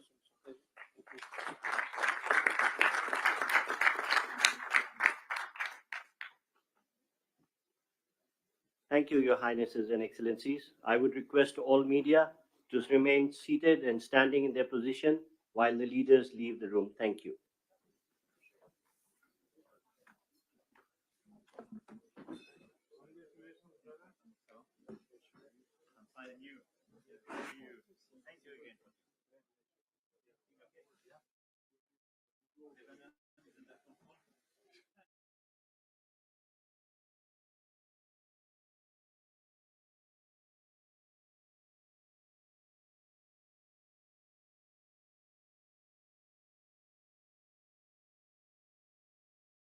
मजबूत connectivity और infrastructure मानव सभ्यता के विकास का मूल आधार है। भारत ने अपनी विकास यात्रा में इस विषय को सर्वोच्च प्राथमिकता दी है। फिजिकल इंफ्रास्ट्रक्चर के साथ-साथ सोशल, डिजिटल तथा फाइनेंशियल इंफ्रास्ट्रक्चर में अभूतपूर्व पैमाने पर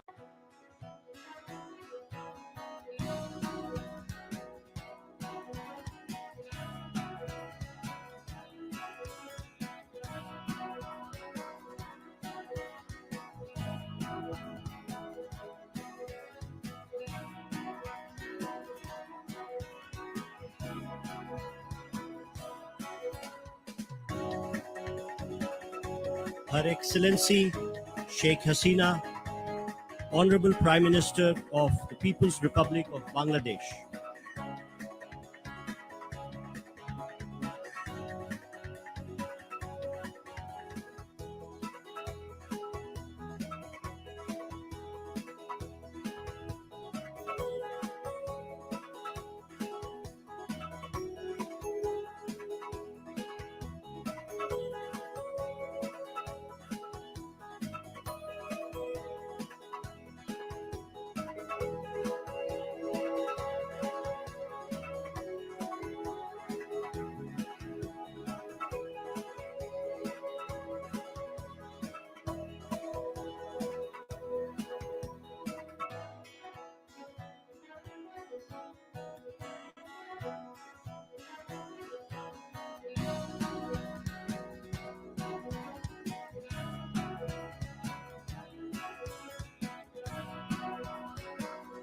His Excellency Mr. Abdel Fattah el-Sisi, President of the Arab Republic of Egypt.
His Excellency, the Honorable Pravind Kumar Jagannath, Prime Minister of Mauritius.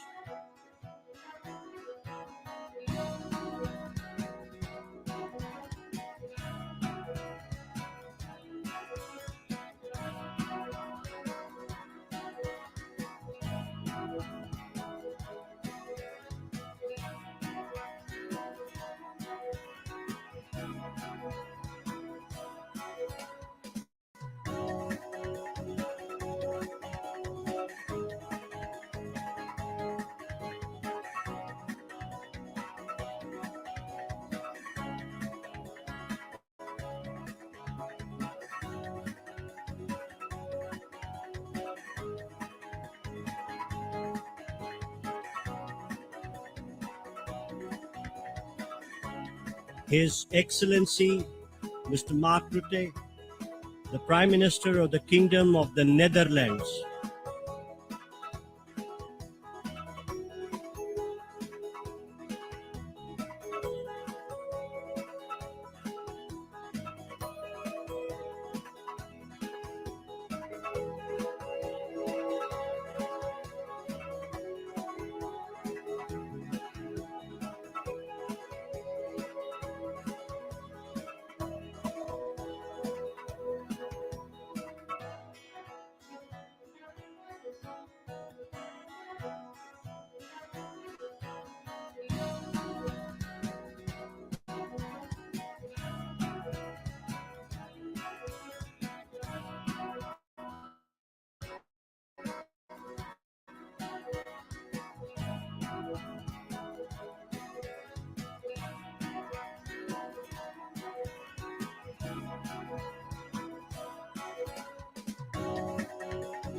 His Excellency Mr. Bola Ahmed Tinubu, President of the Federal Republic of Nigeria.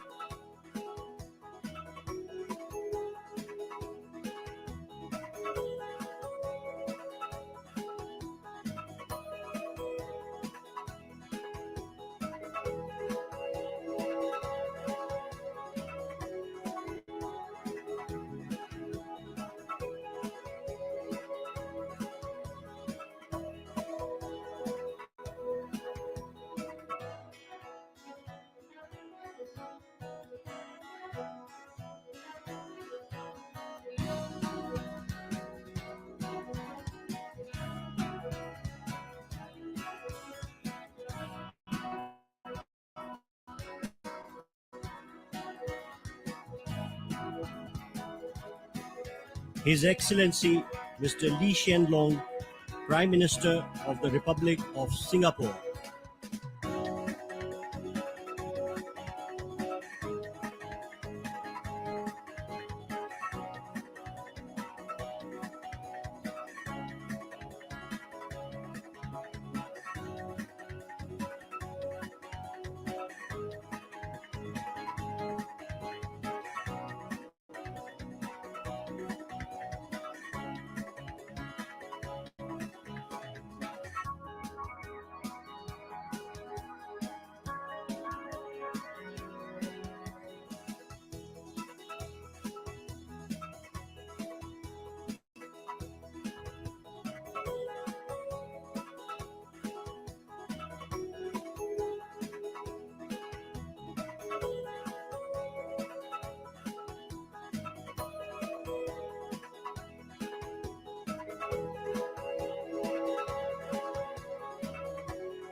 Her Excellency Mrs. Nadia Calvino, First Vice President of the Government of Spain and the Minister for the Economy.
Chair of FSB.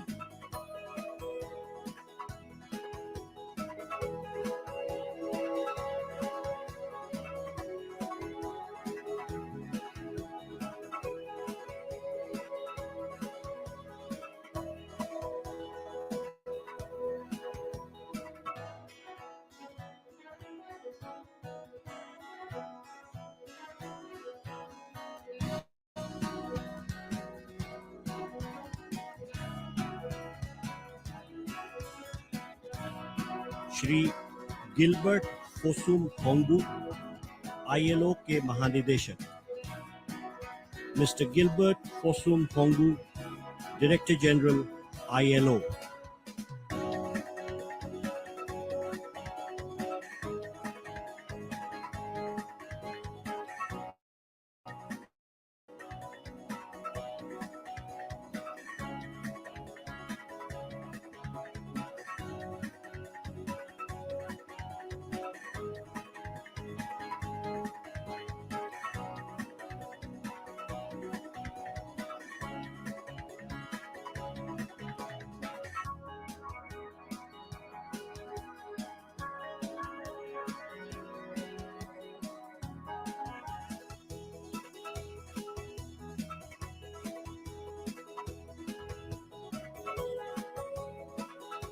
Ms. Kristalina Georgieva, Managing Director of the International Monetary Fund. Kristina Georgieva, International Monetary Fund की महानिदेशक।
His Royal Highness Sheikh Mohammed bin Zayed Al Nahyan, President of the United Arab Emirates.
Her Excellency Ms. Raquel Buenestero Sanchez, Minister of the Economy of United Mexican States.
His Excellency Mr. Alberto Fernandez, President of Argentina.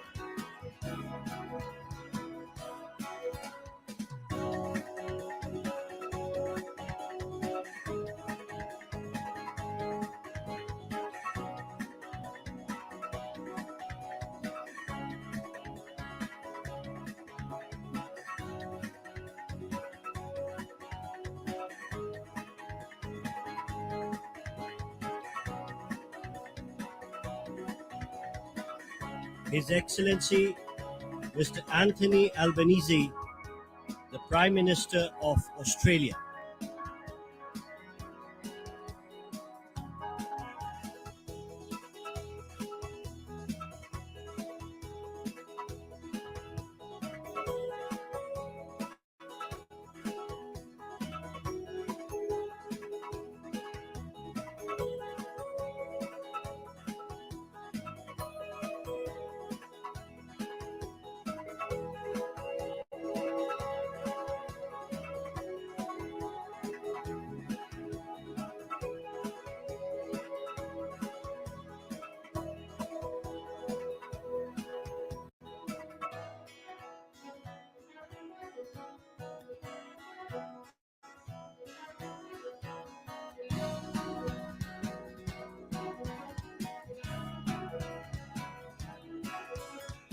His Excellency Mr. Justin Trudeau, Prime Minister of Canada.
Her Excellency Ms. Ursula von der Leyen, President of the European Commission.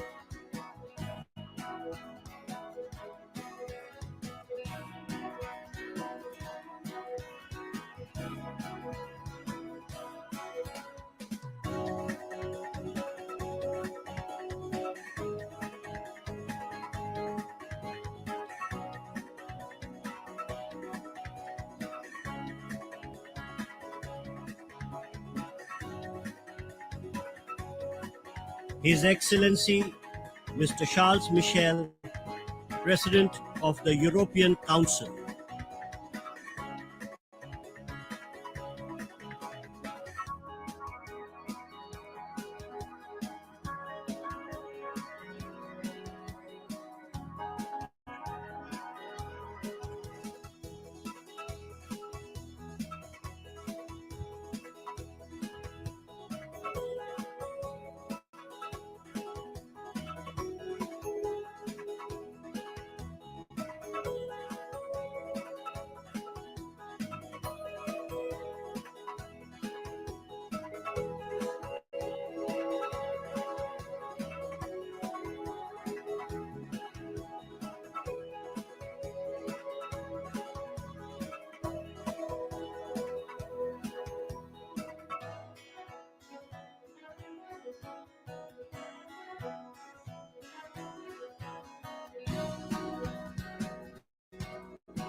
His Excellency Mr. Olaf Scholz, Chancellor of Germany.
Her Excellency Miss Giorgia Meloni, Prime Minister of Italy.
His Excellency Mr. Fumio Kishida, Prime Minister of Japan.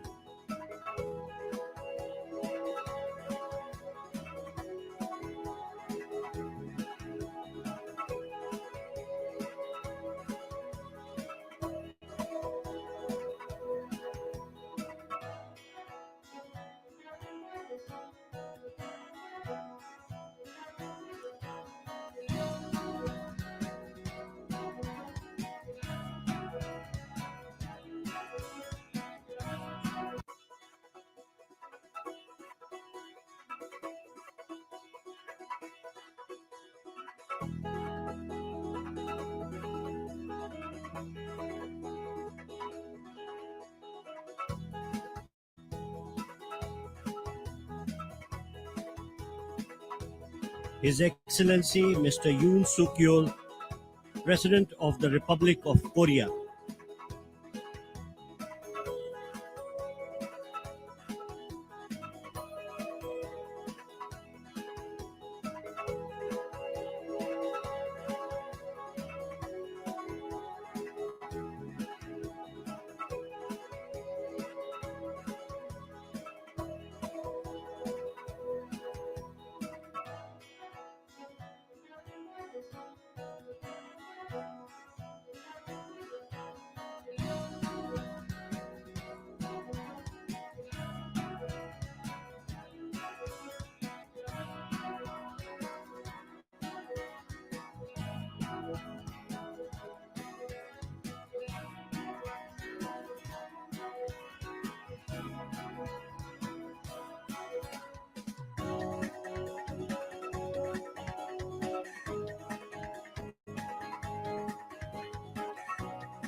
His Excellency Mr. Cyril Ramaphosa, President of the Republic of South Africa.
His Excellency Mr. Recep Tayyip Erdogan, President of the Republic of Turkey.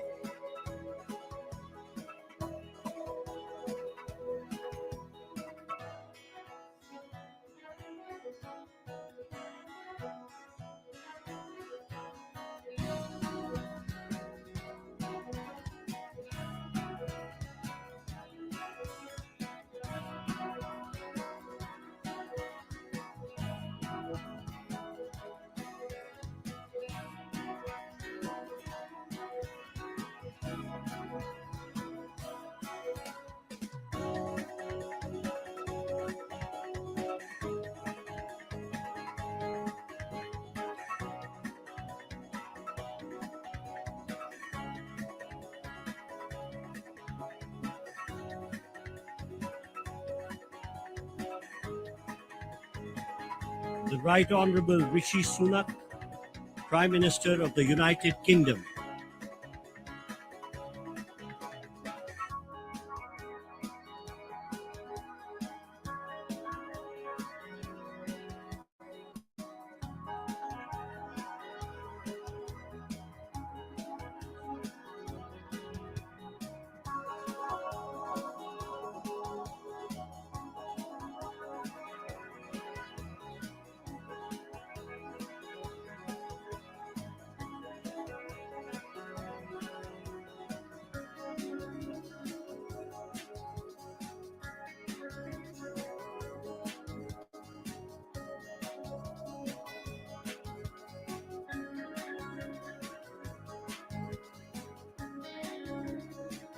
His Excellency Mr. Sergei Lavrov, Minister of Foreign Affairs of the Russian Federation.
The Right Honorable Rishi Sunak, Prime Minister of the United Kingdom.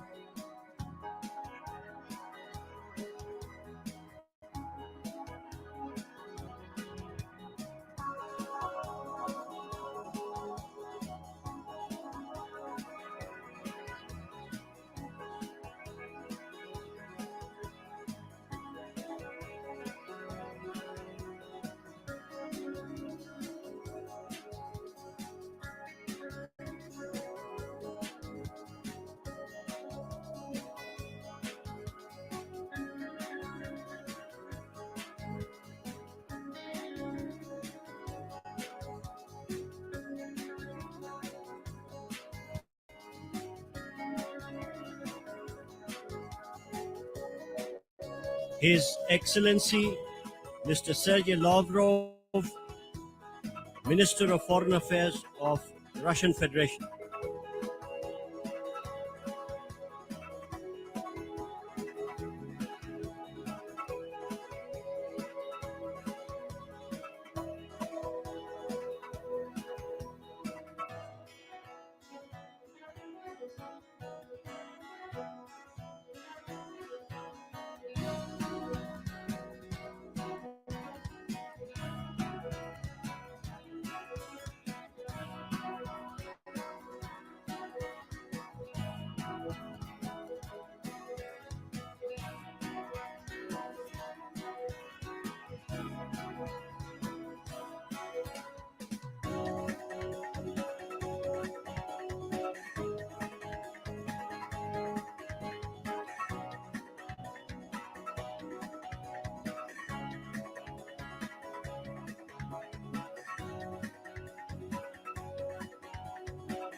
The Right Honorable Rishi Sunak, Prime Minister of the United Kingdom.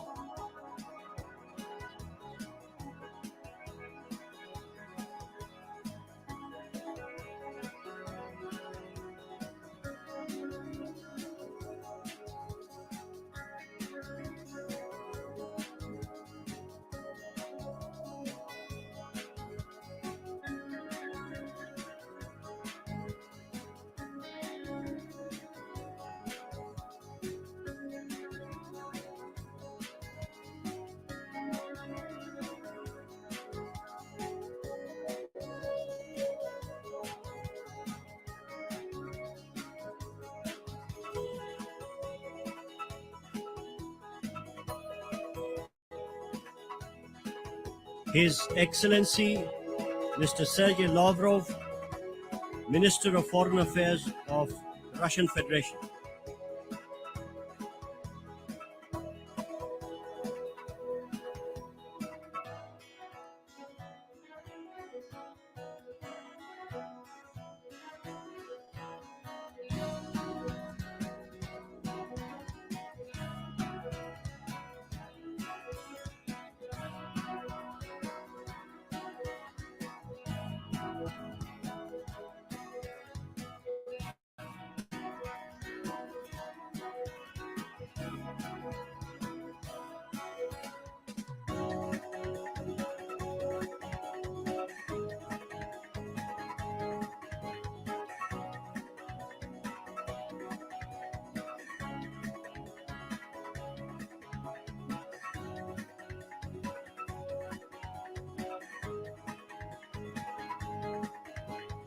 His Excellency Mr. Joko Widodo, President of Indonesia.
His Excellency Luiz Inácio Lula da Silva, President of Brazil, was also accompanied by the First Lady of Brazil.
His Excellency Mr. Li Qiang, Premier of China.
His Excellency Mr. Joseph Biden, President of the United States of America.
His Royal Highness Mohammed bin Salman Al Saud, Crown Prince and the Prime Minister of the Kingdom of Saudi Arabia.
औपचारिक कार्रवाई शुरू करने से पहले हम सभी की ओर से हम देख रहे हैं कि जिस तरह से जब सुबह प्रधानमंत्री नरेंद्र मोदी स्वागत कर रहे थे सभी राष्ट्र अध्यक्षों का G20 के शिखर सम्मेलन की शुरुआत से पहले, तो जहां पे स्वागत कर रहे थे वहां जो कोणार्क चक्र था वो बताता है किस तरह से कि भारत लगातार प्रगति भी कर रहा है, भारत की संस्कृति सभ्यता को बताता है।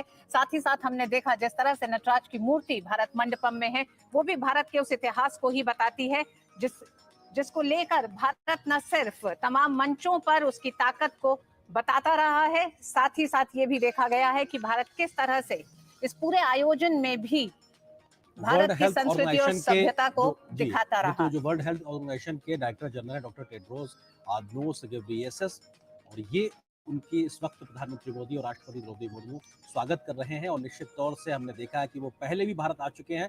प्रधानमंत्री मोदी ने एक अपनेपन के साथ उनको एक नाम भी दिया था और वो अपने इस नाम से भी खुश थे।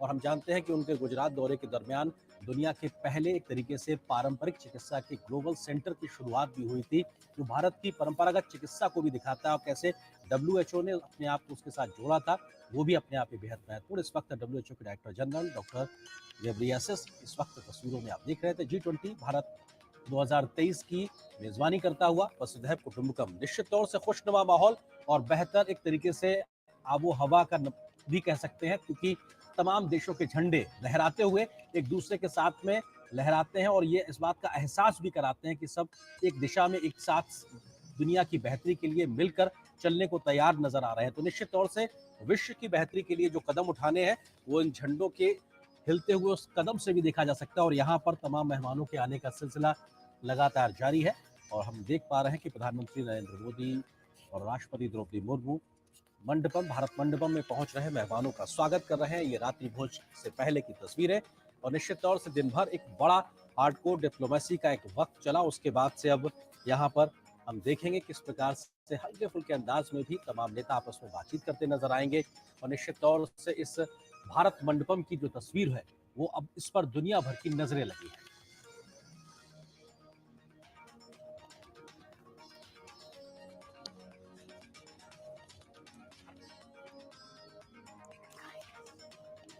और हमारे साथ में दो खास मेहमान भी इस वक्त जुड़े हुए हैं। संजय भट्टाचार्य जी हैं, पूर्व वरिष्ठ राजनयिक, इस वक्त हमारे साथ में स्टूडियो में। सर बहुत स्वागत है आपका जुड़ने के लिए। इसके अलावा शुभमोय भट्टाचार्य वरिष्ठ आर्थिक पत्रकार हैं, वो भी हमारे साथ में जुड़े हुए हैं। आप दोनों का स्वागत है।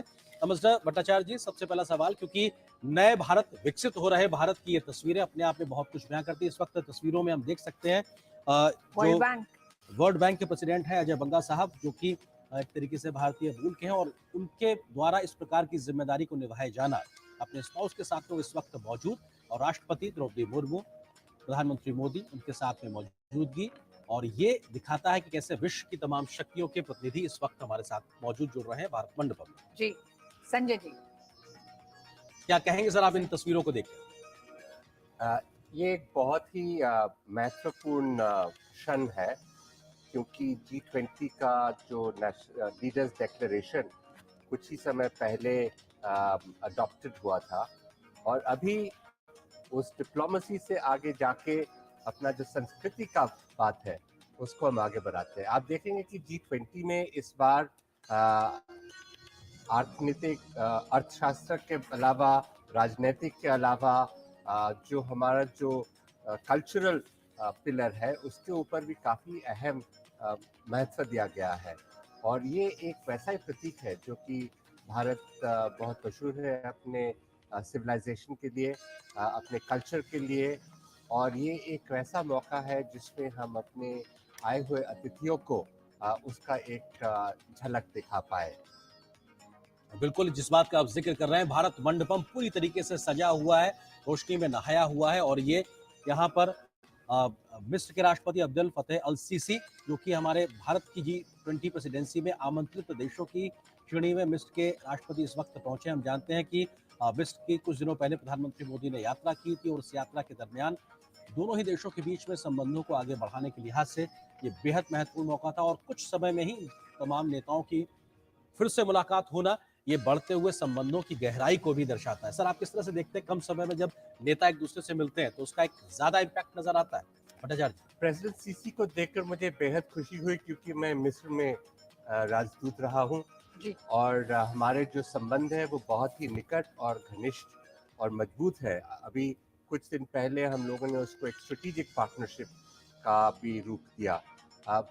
मिस्र, सऊदी अरेबिया, एमिरेट्स, जो कि 3 बहुत ही महत्वपूर्ण अरब राज्य के प्रतिनिधि हैं, इस G20 में जब भाग ले रहे हैं। मिस्र एक इनवाइटी के रूप में और एमिरेट्स भी वैसे ही। तो ये हमें ये भी दर्शाता है कि भारत का जो इन इलाकों के साथ बहुत एक पुराना ऐतिहासिक रिलेशनशिप है, जो G20 से काफ़ी पुराना है, और जो अपने ग्लोबलाइजेशन का जो किस्सा है उससे भी बहुत पुराना है, और कैसे एक तरफ से बायलैटरल का प्रगति होता है, रीजनल का रिलेशंस बनते हैं, और ग्लोबलाइजेशन की और हम लोग ग्लोबल साउथ का एक वॉइस बन जाते हैं।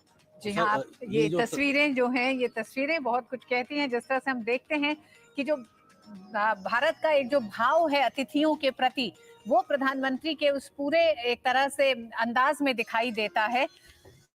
बिल्कुल, और ये जो तस्वीरें हैं, क्योंकि हम प्रधानमंत्री और राष्ट्रपति के पीछे देख पा रहे हैं नालंदा की वो तस्वीर है, और ये भी भारत अपने आप से इस बात को दुनिया के सामने रख रहा है कैसे 5 से 12वीं सदी तक लगातार ये ऑपरेशनल था, और लोकतांत्रिक व्यवस्थाओं के माध्यम से, या कहा जाए शैक्षणिक व्यवस्थाओं के माध्यम से समृद्ध भारत की जो एक दुनिया तक एक छवि पहुंची थी, उसका एक बड़ा तरीके से कहा जा सकता है नालंदा उसकी एक प्रतिकृति रहा है।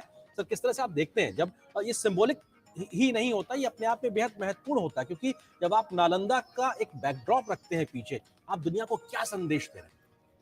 ये आप तो जानते होंगे कि नालंदा शायद विश्व का सबसे पुराना यूनिवर्सिटी रह चुका है जी।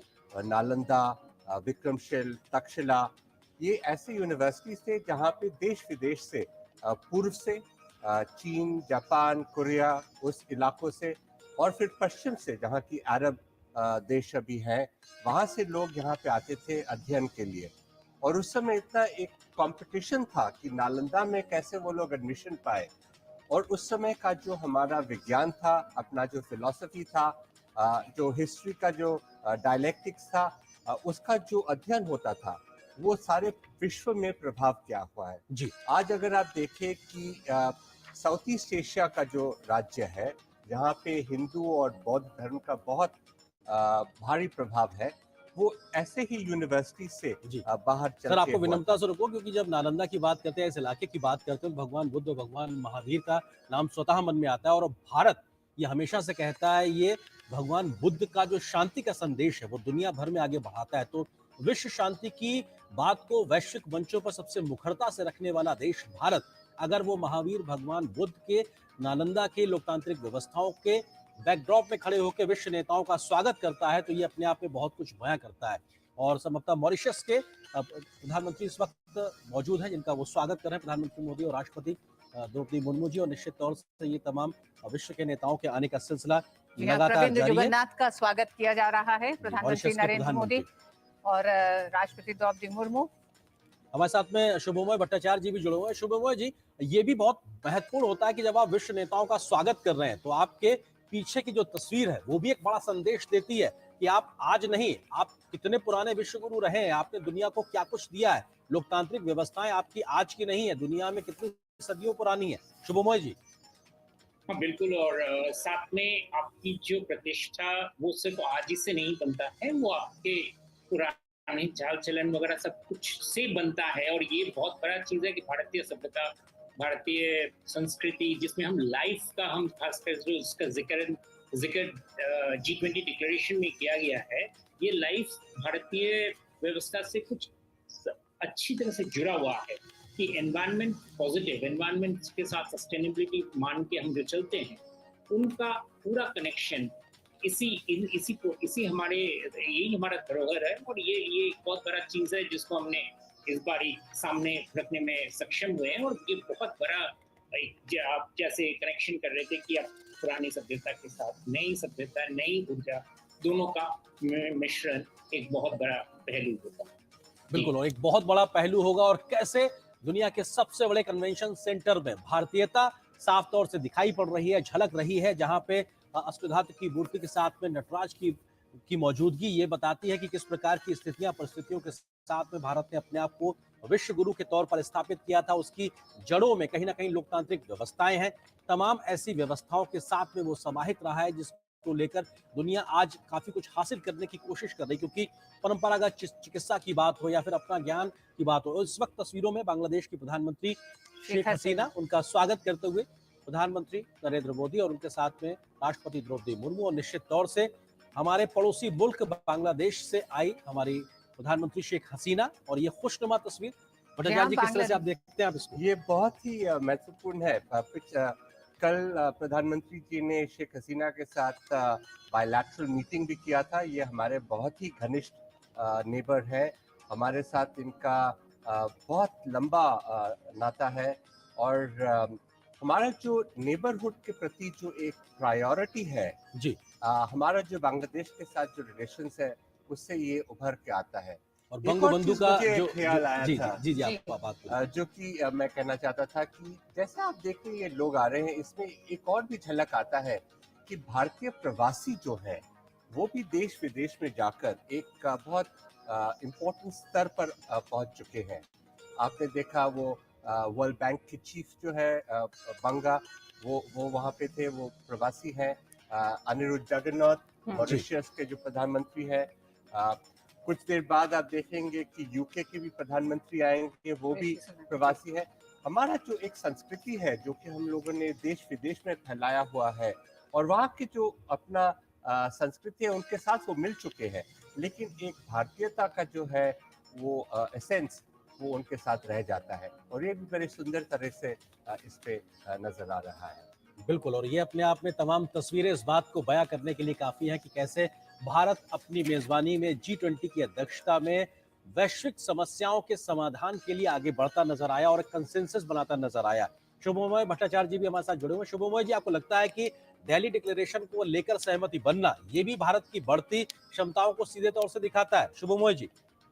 आर्यन जी, साथ दिल्ली डिक्लेरेशन ही नहीं, साथ में जो कुछ देर पहले जो प्रधानमंत्री जी ने जो India middle east Europe corridor आर्थिक कॉरिडोर का जो प्रपोजल का जो घोषणा किए हैं, उसको मैं बहुत ही सिग्निफिकेंट मानता हूँ, क्योंकि ये कॉरिडोर एक पूरे दुनिया के जो शुभमोय जी, हम अपने दर्शकों को ये भी बताते चल रहे हैं कैसे कैसे करके एक एक मेहमान पहुंच रहे हैं। सिंगापुर के प्रधानमंत्री इस समय पहुंच चुके हैं और प्रधानमंत्री हर अपने उस मेहमान को, पहुंचने वाले मेहमान को ये जरूर बता रहे हैं कि ठीक उनके बैकड्रॉप में जो नालंदा विश्वविद्यालय है, इसका इतिहास क्या है, किस तरह से इसको नष्ट किया गया और भारत की शिक्षा के क्षेत्र में जो ताकत थी उसको लगातार प्रधानमंत्री अपने हर मेहमान से साझा कर रहे हैं। हमारे साथ स्टूडियो में जो तस्वीरों में हमने देखा कि अभी सिंगापुर के प्रधानमंत्री ली शिएन लूंग थे और प्रधानमंत्री मोदी ने और राष्ट्रपति द्रौपदी मुर्मू ने उनका स्वागत किया, इस्तकबाल किया। निश्चित तौर से ऋतु, आप जो बात कह रही थी कि वो बैकड्रॉप अपने आप में मायने रखता है। आप एक इतना बड़ा जब इवेंट करते हैं तो आपको भारत की विविधता को दिखाना होता है। G20 की तमाम बैठकों के दरमियान हमने अपने तमाम शहरों में बैठकें की, लेकिन शिखर सम्मेलन दिल्ली में हो रहा है। बावजूद उसके हम अपने इतिहास से, अपनी संस्कृति से तमाम शिखर नेताओं को रूबरू करा रहे हैं। ये भी अपने आप में बेहद महत्वपूर्ण है। एम्बेसडर भट्टाचार्य, क्या आपको लगता है कि भारत ने जिस तरह से भारत मंडपम का जो पूरा एक तरह से तैयार किया है, उसमें नटराज की मूर्ति, सुबह ओडिशा का कोणार्क चक्र और अब नालंदा विश्वविद्यालय, भारत अपने उस इतिहास को भी इस दुनिया को दिखाना चाहता है, उस समृद्ध इतिहास को जिसमें शिक्षा, संस्कृति, परंपरा, सनातन सब कुछ समाहित है और विश्व कल्याण के लिए हर चीज का इस्तेमाल किया गया। ये G20 का जो प्रोसेस हुआ है, ना सिर्फ शिखर सम्मेलन, लेकिन इससे पहले भी जितने सारे मीटिंग्स हुए हैं, इसमें बहुत सारे अनोखे रूप नजर आए हैं पहली बार। और ये भारत ने इसको दिखाया है कि हमारा जो डेमोक्रेटाइजेशन है अपने देश में, एक जो स्पिरिट ऑफ इंक्लूजन है, हमारा जो इंक्लूसिव डेवलपमेंट है, हमारा जो पार्टिसिपेशन है, वो चाहे युवा का हो, नारी का हो, ये सब अपना हम G20 में सारे विश्व में फैलाना चाहते हैं। और ये एक मिसाल के उदाहरण के तौर पे हम दिखा रहे हैं। हमारा जो संस्कृति बहुत ही समृद्ध है, बहुत ही इंस्पिरेशनल है। और इससे पीछे भी, जैसे कि मैं कह रहा था कि साउथ ईस्ट एशिया में, अरब राज्यों में, यूरोप का जो एनलाइटनमेंट हुआ वो भी इसी विज्ञान का डेवलपमेंट से हुआ। तो ये जो हम शेयर कर रहे हैं आज, ये एक महत्वपूर्ण चीज है, क्योंकि ये हम लोग पहली बार G20 का प्रेसिडेंसी है। एक जो निराशा का दौर था कोविड के वजह से, इकोनॉमिक सिचुएशन में डाउनटर्न के वजह से प्रगतिशील देशों में, उसमें हम एक होप की आशा, एक आशा का एक किरण दिखा रहे हैं। और इसमें ये सब बहुत महत्व रखते हैं। हमारा जो प्राचीन संस्कृति है, हमारा जो हमारा एम्पावर्ड जो सिटीजन्स है, हमारा जो एस्पिरेशंस है, और उसको हम कैसे एक ग्लोबलाइज्ड वर्ल्ड, एक ग्लोबल साउथ का एक वॉइस की तरह हम लोग डेवलप करें, ये बहुत प्रभावशाली रहेगा। बिल्कुल, ये बहुत प्रभावशाली है। और बदलते भारत जी भी हमारे साथ में जुड़े हुए हैं। शुभमोय जी, आप India middle east European union corridor का जिक्र कर रहे थे। एक महज फिजिकल कॉरिडोर नहीं होगा, बल्कि कनेक्टिविटी के बढ़ाने के लिहाज से, संबंधों को भी, पीपल टू पीपल कॉन्टेक्ट को बढ़ाने के लिहाज से भी एक बड़ा एक परिवर्तन लेकर आने जा रहा है। शुभमोय जी।